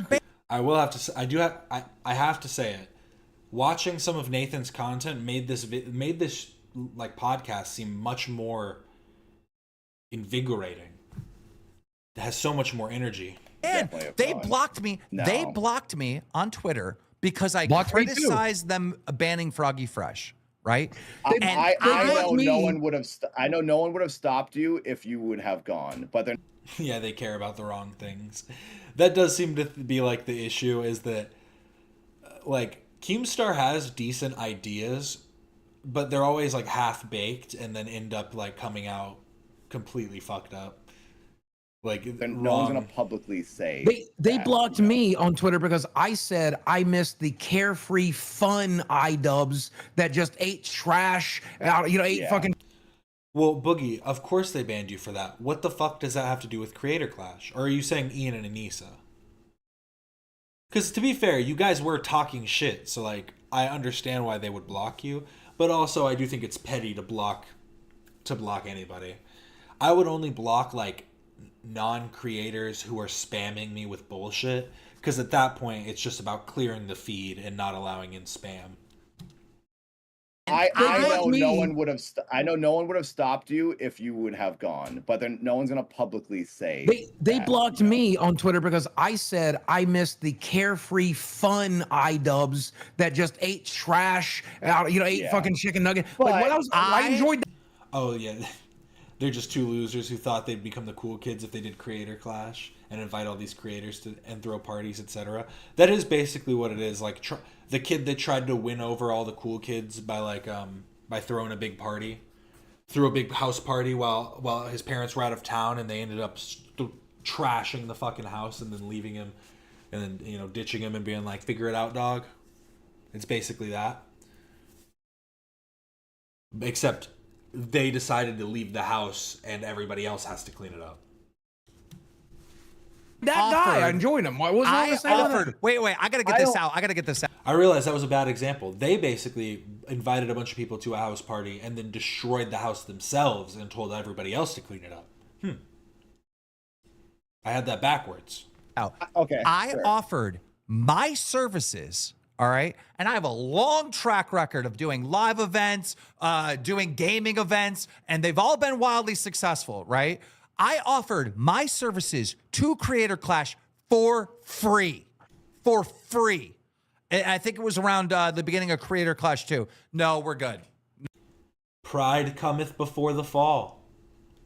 It's like this is their college experience. I feel like that happens with too many people.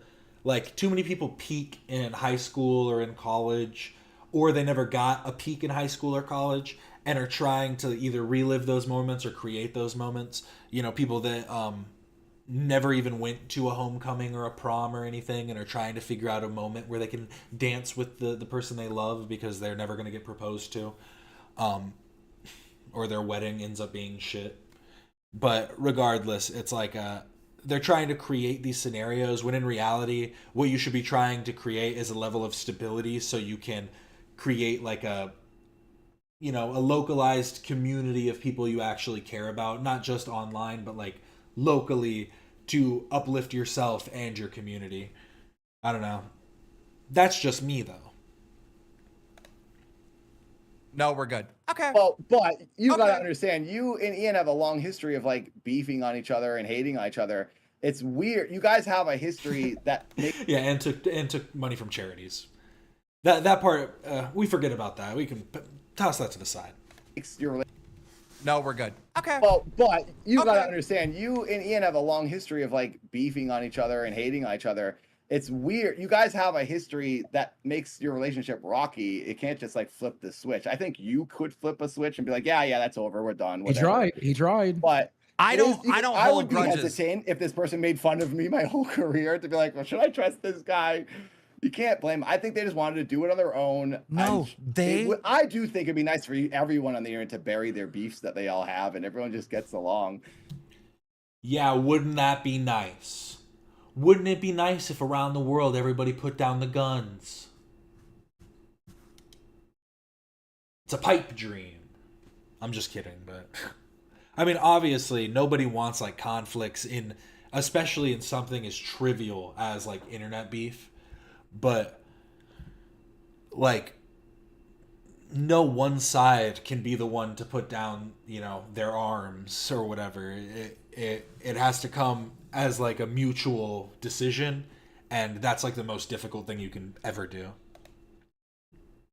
But to answer your question, I can only come to the conclusion. Let me finish this real quick. I could only come to the conclusion this was not about charity. This was not about doing a great event. That there had to be some alternative motive. Because when it comes to having a successful event, controversy, like banning Sam Hyde, kicking out Froggy Fresh, or making a content cop on Ethan Klein, it is so easy to understand this would be bad for the business. There has to be some other motive other than charity and let's have a fun time with no drama boxing. There has to be a different motive at play. There has to be. I feel, as just myself and as I've gone through life, I can always see everyone's side for everything. And I do feel like I'm pretty diplomatic. And I can understand their reasoning for like, obviously, Sam Hyde is a super controversial guy. If he goes, who knows what he might do? He might hold up a sign that says something really crazy, and the people who sponsored it would be very upset. It's a business. It's not a smart business move, right? So like, you don't want to go. You can't just accept everyone and trust everyone because you have to be smart about these things. And people do try to sabotage things, but at the same time, I don't think some of the stuff they have done has been the smartest either. Like putting out that video, I did say in a text to Nisa, I was like, couldn't have waited a couple months, like. And then she said it had to come out then but I understand that too, because it's like, all right, you're passionate.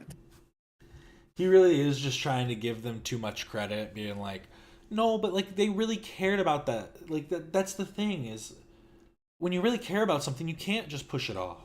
The time is now. I'm inspired. I'm going to make this. I want to respond to what has been said topically. If that's what you do, and you do things that are topical, I get it. That's why you want to put it out. But you also have a conflict here because you have an event. Yeah. And all these boxers like me, I would say, in a way, I'm an innocent bystander, and so are all these other boxers who are like, I would agree. Involved in the conversation. Like Carly and I get in here and we talk. But these other people don't, and they're like now suffering. Exactly. And they haven't said anything. And because it's only I will kind of go out and try to politely defend myself and defend the event because I love Creator Clash. I think it's amazing. The new people who are involved are all my friends. I love them. They're very successful people, and they know what they're doing. I think Creator Clash 3 is going to be great now that it has this new fresh because it's start. Only about them. And here's the thing: when she told, yeah, poor dad. He's just doing his best. He's just trying to pick up the pieces wherever they may fall. They're not involved anymore. Is the thing? They're not even a part let me finish what I'm saying. When she told you, oh, it had to come out at this time, she was dead wrong. It didn't have to come out at this time. Because did she know by uploading that video that she was going to step away from Creator Clash? Yeah, I know. So she was dead I don't wrong. think it needed to come out. Dead I think wrong. It was a dumb idea. My opinion, personally, I have no problem with Ian or Anissa. Like, they haven't done wrong to me, other than that video, which I think was kind of ignorant to put out at that point. I just wouldn't have done that because the event to me would have been more important personally. It's like he doesn't want to say that. Like, he doesn't want to say it was bad. They shouldn't have done the video. I didn't like that they did it and it negatively impacted me. He keeps wanting to like caveat it with like, well, I just feel like I wouldn't have done it. It was, you know, it just wasn't smart at that moment. But I'm never gonna tell them it. what someone what to do. Like you know, you just gotta. It's true. It really is dad energy. Do what you're gonna do and hope it doesn't ruin too many lives in a way. Like, I'm disappointed personally because I'm like, crap, dude. I only have so much time to do this, and now it's getting pushed. I'm gonna be 45 probably, or close to it, when this thing actually happens. Wow. If it doesn't happen soon, and I don't want to be doing this that long. I really want to retire from this. So I was bummed and upset about that video for that reason. And I agree with like what most people are saying in regards to that content cop. It was just a shame, I feel. Yeah. Well, are you still getting the same amount of money and everything? Or has that all changed with them? I think they mentioned everything. I think Aaron and Ethan, everyone mentioned in the video. I don't know. Maybe they didn't mention it in the video. Yeah, they're going to give us a bonus. Everyone's getting the same bonus amount of money since it's extending to, because I'm still training and I'm still training with my coach. So it's going to be when the fight happens on October 25th, it'll be, I started in December. Wow. Nah, see, that's the part that's crazy though, is like, yeah, they're all getting a bonus out of the percentage that Ian and Anissa were supposed to get. But most of that money is going to just go to their coaches. Because, like, at the very least, they're paying a few $100s for their gym each month. Like, at the very least, they're paying a few, like, you know, somewhere between, like, $500 and $1,000 for, like, a good gym. Not including if they have a specific, like, trainer that they pay and, like, you know, anything else that they might need. December training last year, and then I'm ending basically November at the end, like Halloween. So it'll be a full year of training, and I have no money, so I need money to keep going. So they will be giving a little extra money for us to keep Well, I training. just think that's wild. But I think really that's wild. I think that is so fucking insane. I think that's so insane that they can ask one of these influencer boxers, right, to be. Damn, he's really just trying to get on Misfits Boxing too. It seems like he's trying to jump ship to anywhere that he can, anywhere that's more lucrative. Training this long, then blow up the event and be, oopsie, not our fault. It's our haters' fault, right? You're left here with no money. You've been training for a year. I do have to say, it seems like he's just gotten more and more sad as this thing has progressed. Let me duplicate this real quick. Look at this. Be a full. Like, look at the difference. Look at the difference in his smile. Look at his eyes. Look at his fucking eyes. He's like... They fucking broke him in the span of like 45 minutes. Holy shit. Straight. What, to go fight a fucking YouTuber? Who are you fighting? His name's Jago. I think it's Jago or Jago. He used to be a Minecrafter. He was in there with and so you're Jack just gonna Manifold. knock this guy He's out. like a British Minecrafter. You're gonna knock this guy out, clearly. I Right? don't know. This guy knows how to box. He's boxed twice. He won one of his fights.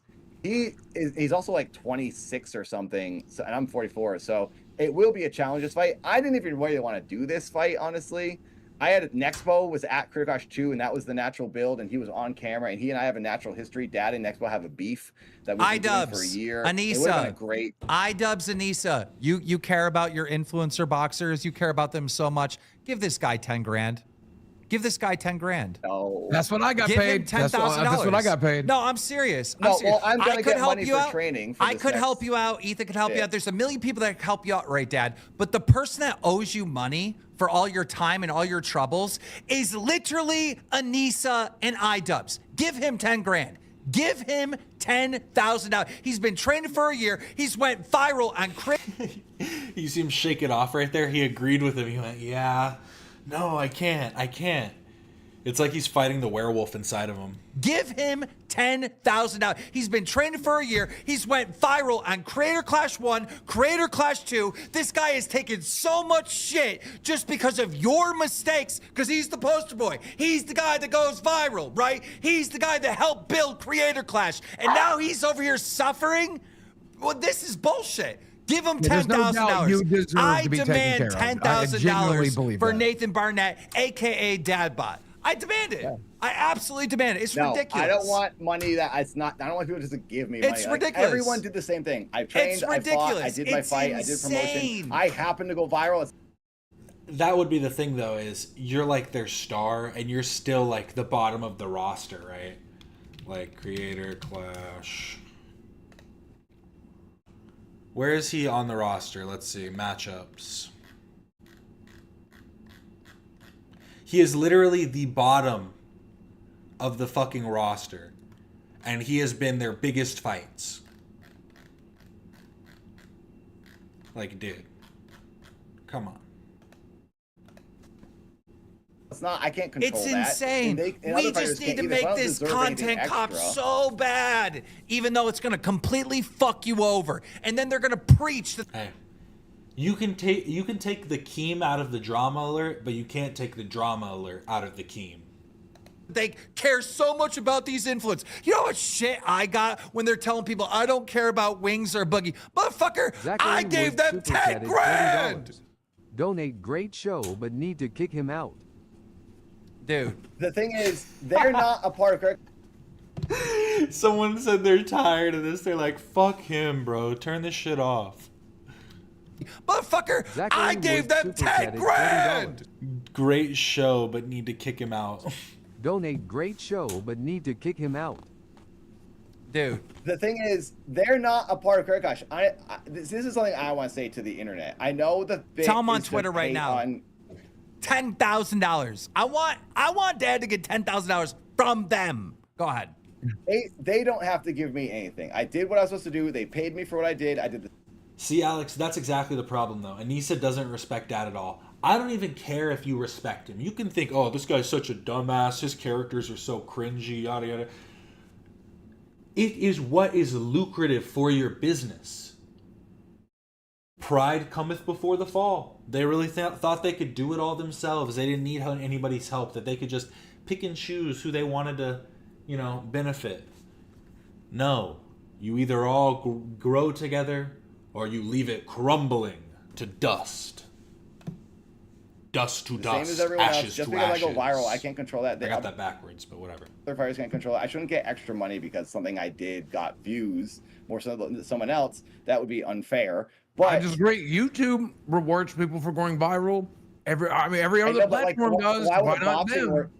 The boxing organization, it has to be neutral. It has to be equal because otherwise it's unfair, and then people would be like, upset. Dude, they're just not loyal. It drives me nuts how unloyal they are, all right? They backstab Ethan, right? They backstab all their fighters.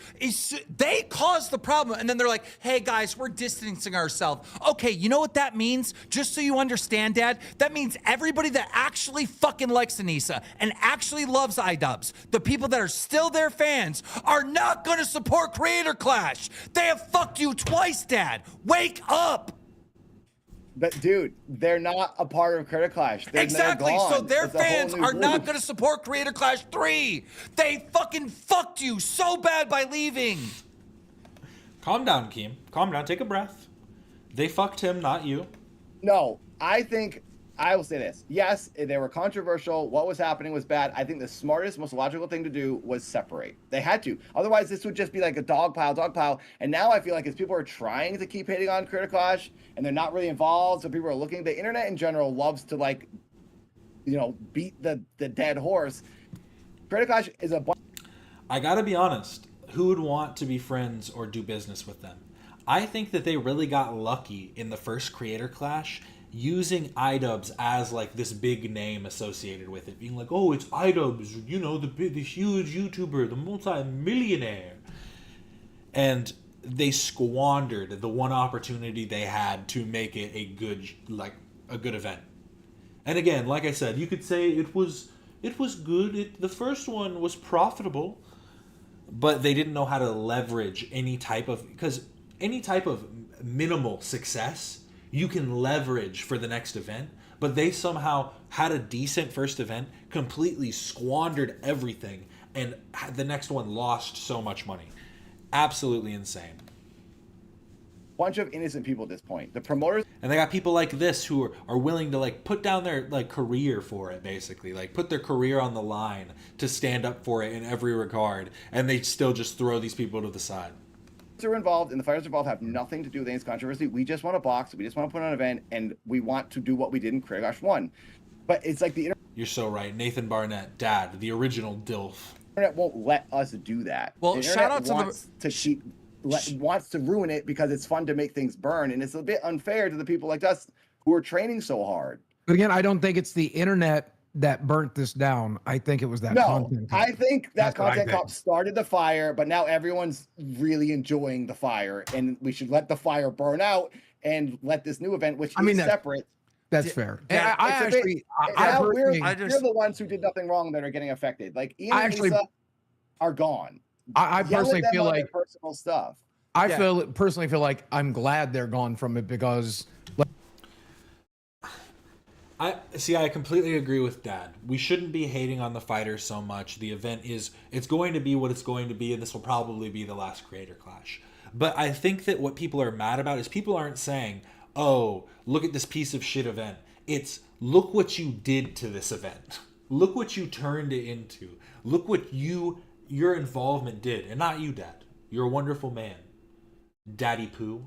But Ian and Anissa completely fucked the event over. And they don't even want to like take the mildest bit of credit or responsibility. And I'll never get over Ian trying to, like, in the most stupid way possible, tell Ethan and Hila, I'm not going to say that you guys are the reason the event failed because I don't want to. He was saying like he didn't want to point fingers or whatever, but then immediately says, I know how much you guys don't like to take accountability for your actions. It's like, he's just so brain dead. They should have talked to him the first time when they was talking about the first fight and been like, oh, what? You want to fight Rice Scum? Why? Like you said, I do want to see the event happen, and I think if they stay connected to it, it was never going to happen. You know, exactly. To the promoters, salvage the event. To the promoters that are trying to salvage the event, they fucked you by leaving. They fucked you because their fans, like the people that sit there and tweet, "You go Queen Anissa," the people that have, I love this new iDubbbz. They're not gonna watch Creator Clash 3. They're not gonna watch it. I mean, that's they're fair. not because they're not a part of it anymore. So they caused the controversy, which gives Creator Clash hate for the third Creator Clash in a row, and then they leave, taking their audience with them. But what I want to ask, what is the point of this? Like, people are in the chat right now are saying, like, I'm not loyal to them because they're not involved. We have our... It's because, Dad, you're not understanding that there is even though there is the disconnect now, what they did was, like, it, regardless of what they had accomplished in the past, it, like, retroactively fucked everything. Like, it just completely, like, dismantled and completely like made your event a disgrace in a sense. And I think that's the part that he's not getting. You are sweeping for them. You are trying to sweep it all under the rug and be like, but they're not a part of it anymore. So let's try and just scramble and keep it all together. We know that they're not a part of it, and it's not going to be successful anymore because of that reason.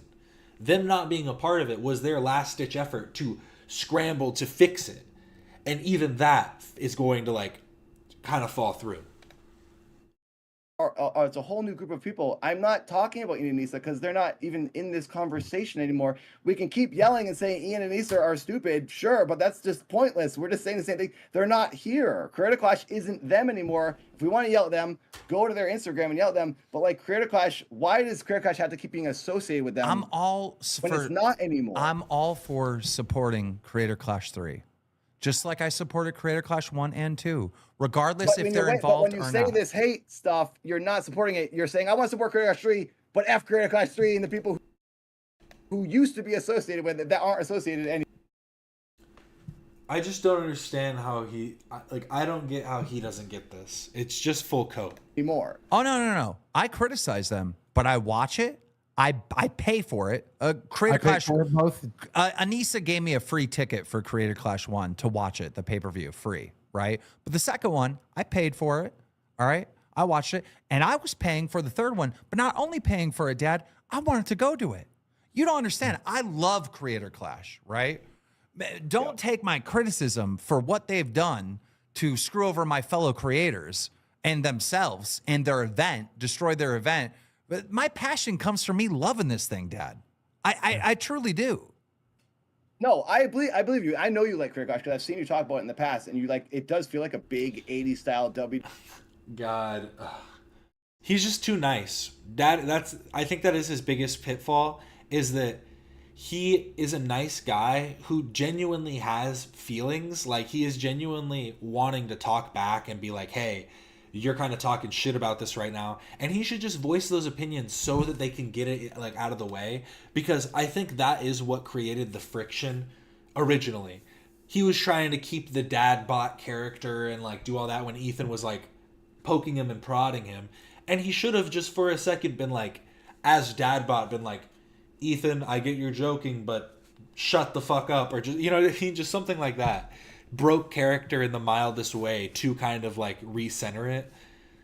But he gets to, you can tell that it's like he becomes shelled up. It's like he doesn't want to be honest. Like he's just said, you're talking shit on it. And Keem took 2 seconds to be like, no, I care about this. And Nathan immediately goes, I believe you. I believe you. I believe you. I've seen you talk about it in the past. No, yeah, WWF, it dismantled to give the F to Creator Clash. WWF old school YouTube version of that kind of it's like fun. Yeah, exactly. Let me say this. I think the consensus from the internet, some comment here just said, this person just said, that, addressing me, that I think that if the captain abandons the ship, they can't be criticized anymore if the ship sinks. I don't think that. Ian and Anissa, you can criticize them till the end of time. I'm never going to tell you to not do that. But what I'm asking people to do is not ruin the event that these new people are in. So say the ship sinks and a new group of people pull that ship out of the ocean, patch it up, and start sailing it again. It's a new ship. Are you going to just start throwing rocks at that ship because Ian and Anissa used to own it? Are we about to Ship of Theseus Creator Clash? Is that what we're doing right now? If we dismantle all of the pieces and we have created a whole new event, can we still call it Creator Clash? Like, what the fuck are you talking about, bro? What everyone is trying to point out is that they employed disregard throughout their whole management of Creator Clash from start to finish, and that has led to the current circumstances you are in, to where people are hating on the event. Should people hate on it as an event? Not anymore. But also, what is the event going to look like? If it's just going to be a boxing event with creators, there's so many of those at this point, it's almost pointless to do. So I don't mean to hate on it, but I'm also not a big fan of hardly any of these creators that are a part of it. I mean, besides Dad, I don't think I've watched any of the other creators on there. I watched Harley, LA Beast, Freddie Wong, Dad, and AB and Lena, obviously. But,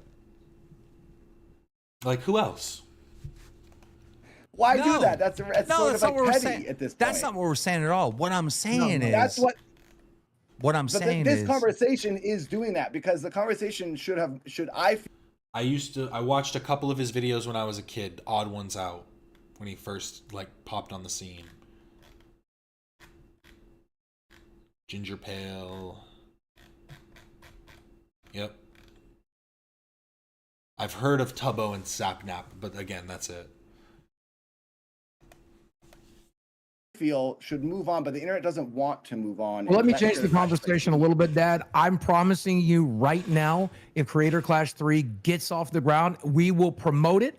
We are going to be there. I will buy my ticket. I will be ringside rooting for you. Yeah, we 100%. also have to have common sense, real quick. We also have to common sense, right? So you have Creator Clash with the new promoters, right? That's a story. And then you have the content cop, and they made it on Ethan. Ethan responds back, right? And then they get so much pushback that they left, and now it's 3 creator clashes in a row where they've caused controversy. So which story is more appealing? It's not that the internet won't let it go. I understand. This is the only story that people care about. They don't. That's a bad argument, Keem. What I would argue is, like I said, I care about it purely because it was an event that the event I wanted to see has been ruined. You're right that it is now a completely different event, but I don't see the reason that an individual like me should care that much about the event. I care about you guys. You're great creators, but I also think that it might be in your best interest to just say fuck it and cut your losses. Like, sorry to say. Allow them to have fucked the event over and just like stop trying to like pick the pieces and put the pieces back together. Care about this news story. They're not going to. That's why they fucked you. I know. By leaving. I know. If they would have stayed. Yeah, and there still hasn't been any real hype for the event outside of all of this controversy. That's literally been all of the hype that's happened, which is insane. If they would, real quick, if they would have stayed in Creator Clash and not left, right? More people will be watching Creator Clash 3. They fucked you twice. I promise you that. I'm not going to argue with that. Yes, I know there's things that were done that has screwed me and screwed the other fighters. Yeah, just take the L, bruh. Hold your L and walk away. I don't think that was the intention. They were kind of thinking about their own thing. No shit. My intention was to ruin my own event. And doing their own thing. Sure, whatever the reason, it happened, and now it happened. I'm not going to hate on anyone. I don't agree with the videos that were put out. I'm not supporting anyone.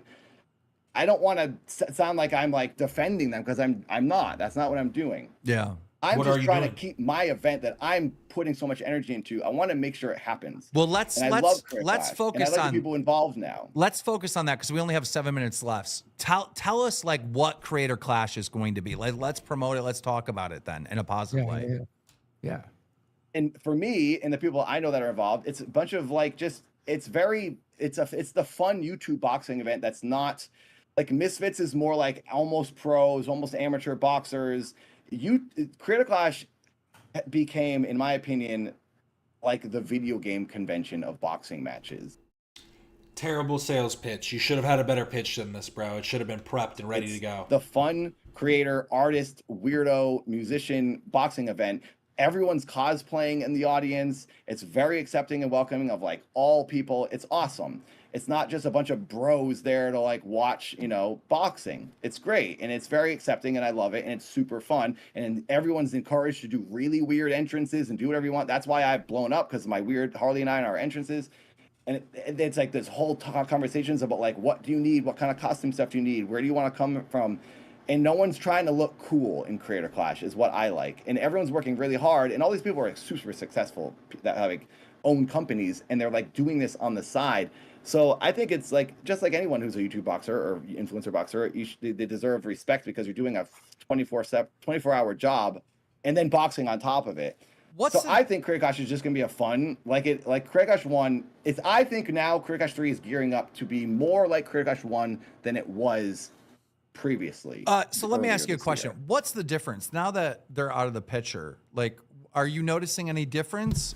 He looks like he's about to cry. What's the difference now that they're out of the picture? Like, are you noticing any differences in how it's being run? Yes, it's way more chill behind the scenes, and it's way more like they're checking in and asking how we're doing. There's like meetings and emails and concerns and questions. At the beginning of this, you said Ian and Anissa were doing that. So that was just a lie, I guess. Questions are being answered all the time because they don't want anyone to be upset or feel like. So it wasn't chill before? It was, but it was almost like. It was, but now there's more of an emphasis on it because they want to make sure that everyone, it's almost like overly like cautious in a way. That's how you should be for an event. I'm sorry, but like an event shouldn't be wait for our attendees or whatever, our employees, to come to us with their problems.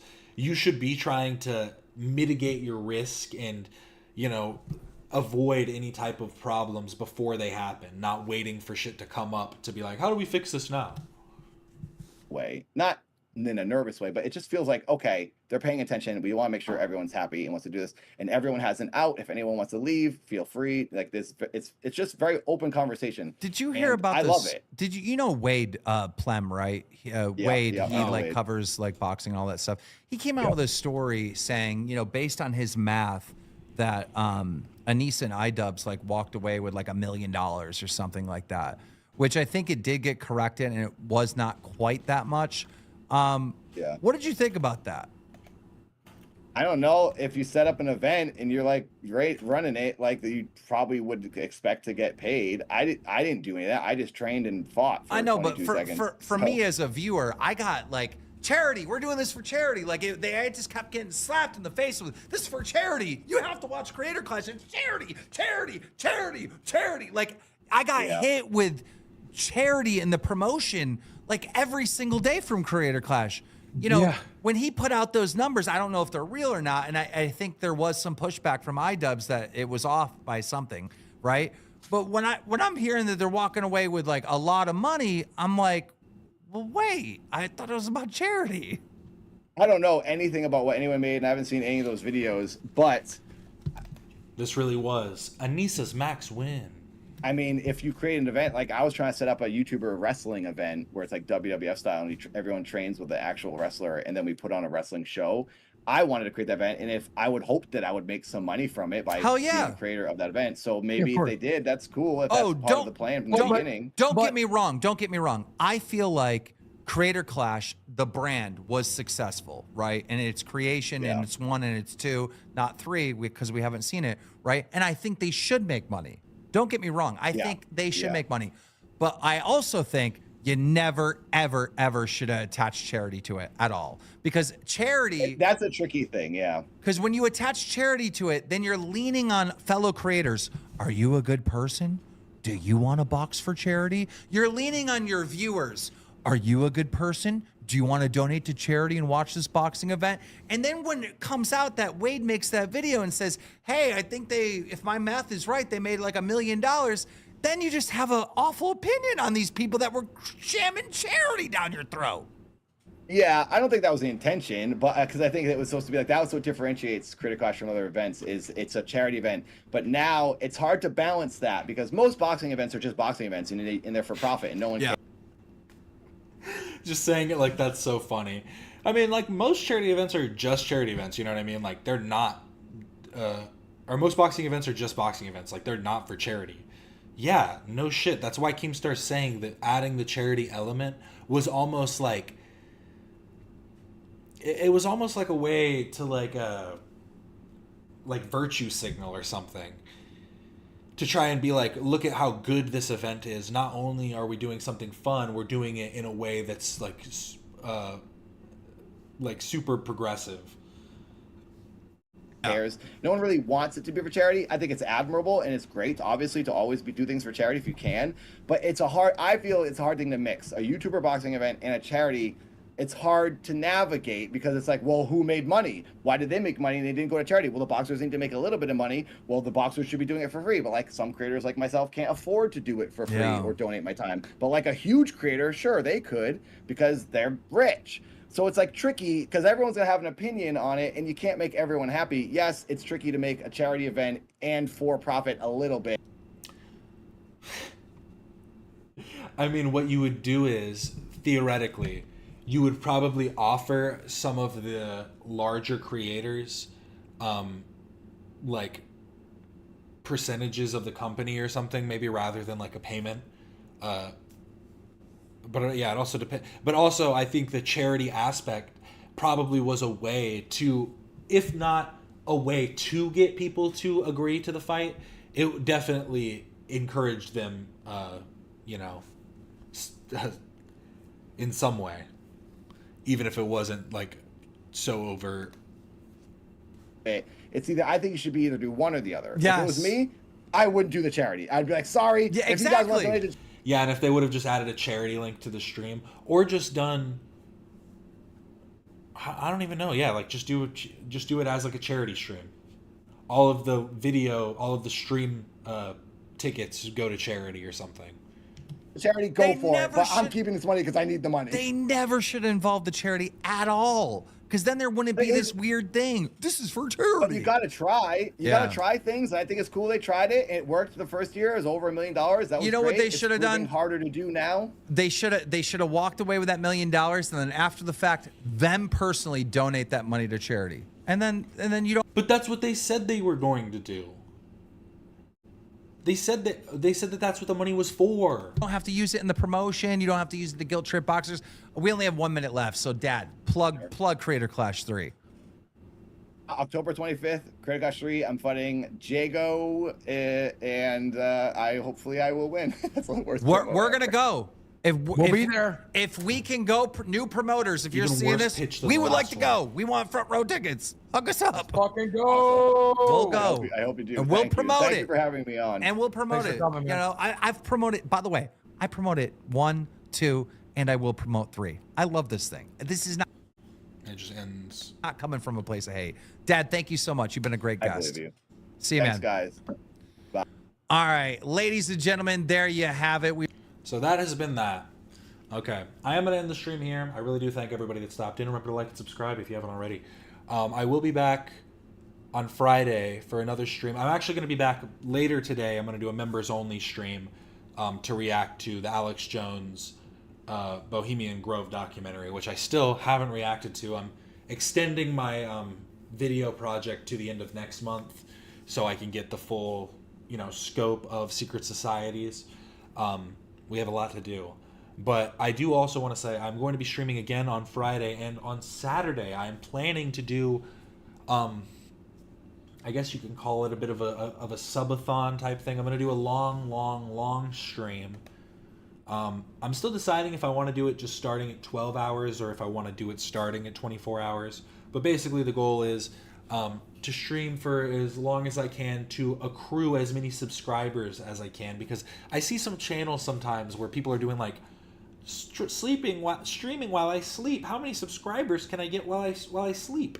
So I'm just gonna do as long as possible and try and accrue some subscribers. We have some subscriber goals. We're gonna do some dog collar GeoGuessr, where I'm gonna put a shock collar on and do some dog collar stuff. Do some GeoGuessr. Do some a haircut at a certain level. Once we hit 850 subs, if we do, obviously we'd have to hit these goals, but I'm gonna do it for long enough where hopefully we get some subscribers in. But they're gonna help. You guys are gonna help me pick a haircut, shave it down, however, whatever might be funny, so on and so forth. But yeah, that's basically the plan. We're just trying to keep it going.